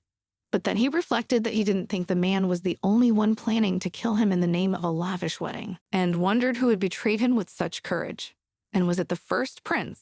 But looking at the insanely awkward face of the lieutenant, Demetrius calmly informed that in principle it was expected, and asked the protagonist if she would like to ask something. And then the protagonist approached and asked if he knew anyone from the magic tower, but the traitor shouted and wondered how a woman dared to look down on a man, and asked the admiral whether he had completely lost his mind, because it was bad luck to bring a woman into the holy of holies of the headquarters. But he had no time to even finish his sentence as in the next moment, a blow of great force struck his face, which knocked out his tooth. Demetrius calmly looked at him and said that it would be a rather informative answer for a man like him. And the protagonist only exhaled and said that it was rather cruel of him. But Demetrius did not seem to pay any attention to such a remark. So he turned to one of the soldiers and said they were to slit the man's throat and hang him upside down on the bow of the ship. Then they would feed him to the sharks. But then the girl hacked on turning to him asked if this was some special kind of torture. But Demetrius calmly explained that it was a tradition of the Navy, and this man especially honored their traditions. At that moment, there was a shout from the man who said that he was demanding a trial, and Demetrius looked at him unhappily and told him that he, as Admiral of the Navy, had officially told him at headquarters that there would be no trial, and therefore ordered him to be thrown into prison. Then they followed the protagonist further into the headquarters, and the man said that they didn't know for sure if the prince was part of all this. But for the fake wedding, they definitely needed the help of the people from the magic tower. And then Marsidia calmly said that she couldn't read it, but there was a note on that ship that looked like a letter from her mother. And as Demetrius thought about it, she realized that there was a fleet involved. The Empire and the Magic Tower, namely the Crown Prince and someone unknown from the Magic Tower. Well, then the protagonist calmly reported that it didn't matter what the reason was because they had put their lives in danger. Demetrius said that the problem was much broader than that, because maybe someone needed their marriage to achieve certain goals. And thinking about it, Marsidia stated that the Absolute didn't understand what the target might be, and whether she had what they wanted to get, and why someone from the Magic Tower would use such a dangerous barrier knowing that the girl was on the ship, and then wondered if perhaps someone wanted to use her death for some other purpose she didn't yet understand. But at that moment, the protagonist smiled happily and turned to the young man as a deer and asked what was their goal.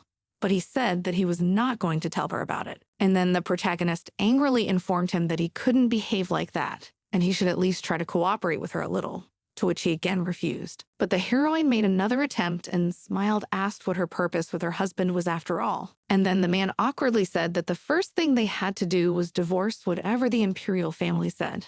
And the protagonist looked him over and said that he had said all the right things, and they should not forget their purpose, because the main goal was revenge and divorce, and they'll get an answer at the end. As a result, the protagonist stayed in the private office of Demetrius, looking around at everything around her and stated that she was bored.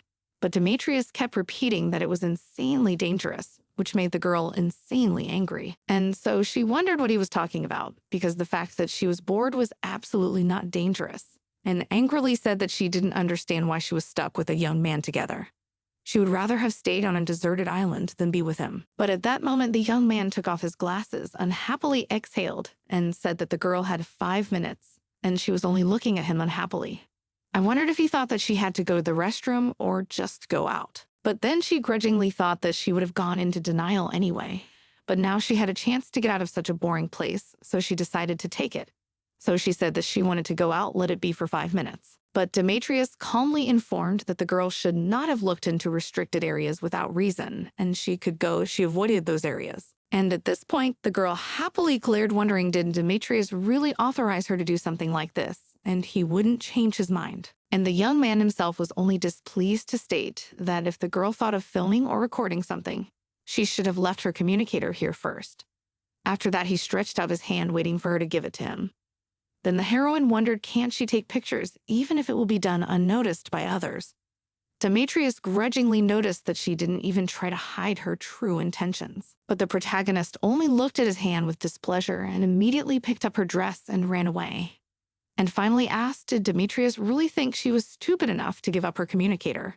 And he just looked at her awkwardly, not realizing what kind of woman she was messing with. As a result, the main character, happily walking around, thought about the fact that in principle today, she just will not post anything on social networks, and thought about where to start her carefree walk. But at that moment, she was approached by the soldiers, who greeted the admiral's wife, and then inquired whether she had decided to go for a walk unaccompanied. But the protagonist calmly said that she often walks alone to unwind a little, and then, smiling, the soldiers admitted that it was thanks to her love for lonely walks that they had a chance to talk to the girl. After which the men reported that she looked like she needed help and offered to help her with something. But the protagonist calmly looked around and told her that she just wanted to get some fresh air because she was tired of sitting inside all the time, and asked to be recommended some places for a walk. Then the flustered young man awkwardly informed that this really wasn't the most appropriate place for the lady, then asked his colleague if he knew of any such places. And then his colleague leaned over and told her that they had some place to offer her. And then they told the girl that near the west coast, there was a beautiful reef with beautiful scenery. But the place was very hard to find, so people rarely went there. The protagonist literally glowed, asked if the soldiers would like to escort her there. They, madly embarrassed by her beauty, and said that they would definitely help her. In the end, when the protagonist found herself in the place, she thought that it was really beautiful here. But at that moment, she was approached by the soldiers, who asked if she liked it here. Marcedia confirmed this and said that the view was indeed breathtaking. Then she smiled and said that she could look around and the soldiers could go back to their work. But the madly embarrassed soldiers wondered if everything was going to be all right. After all, they could continue to help and accompany her. But the protagonist looked at them carefully and thought that they didn't even realize how obvious their flirting was. So she told them that she really didn't need any more help and thanked them for bringing her here. She promised to tell her husband that they had all done well, then asked them to tell her their names and ranks. They immediately remembered Demetrius' intimidating stare, so they told her that she didn't have to do something like that. So they went right back to work. When they left, Marcedia stopped smiling and only grudgingly thought that at least somewhere her husband's status had been useful enough.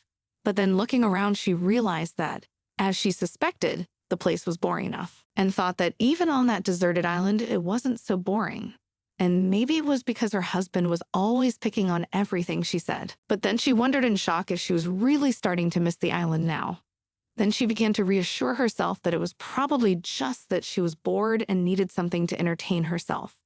Then she realized that she needed to take a picture right away. And then a little later in her bed, she was reading the comments under her new post. And everyone was asking her where this place was. They'd never seen it before. They wondered if she was out walking alone, and where was her husband. At that moment, a madly disgruntled young man burst into her room, and the protagonist only smiled and wondered why he was back earlier than usual, and how he knew she was in this room. But he calmly stepped closer and held out his hand, ordering her to hand over her communicator now.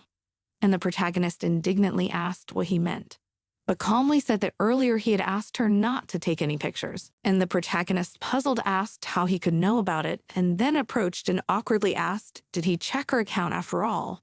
And since when did he do that? In fact, a few hours ago, a man thought about the fact that his wife had gone to the West Coast and wandered around all day instead of the agreed-upon 5 minutes. And the 3 soldiers she'd met were always walking around to do nothing. But the man just smiled and said that the girl was indeed walking in a safe place and not visiting forbidden areas.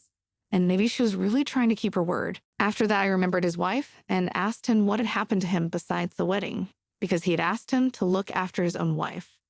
He calmly said that he had only asked him to look after Marcadia so that she would not violate the discipline of the military caste. But the man laughed and wondered if he was really worried about that, and not at all worried that the other soldiers were trying to flirt with her. Then he wondered if Demetrius realized that he looked like he was pissed off that all the other soldiers were flirting with his wife, and maybe that was the reason he didn't want to leave her alone. But he only seriously asked the guy to stop making jokes like that. Then he thought that his wife could actually handle a whole squad of soldiers by herself. Then sometime later, Demetrius decided to go on social media to see if the protagonist had posted anything excessive. But when he saw her picture, she covered her face in embarrassment and realized that the girl had published the photo after all, even though she had promised not to. Then he started to justify his behavior by saying that he was really just concerned about privacy.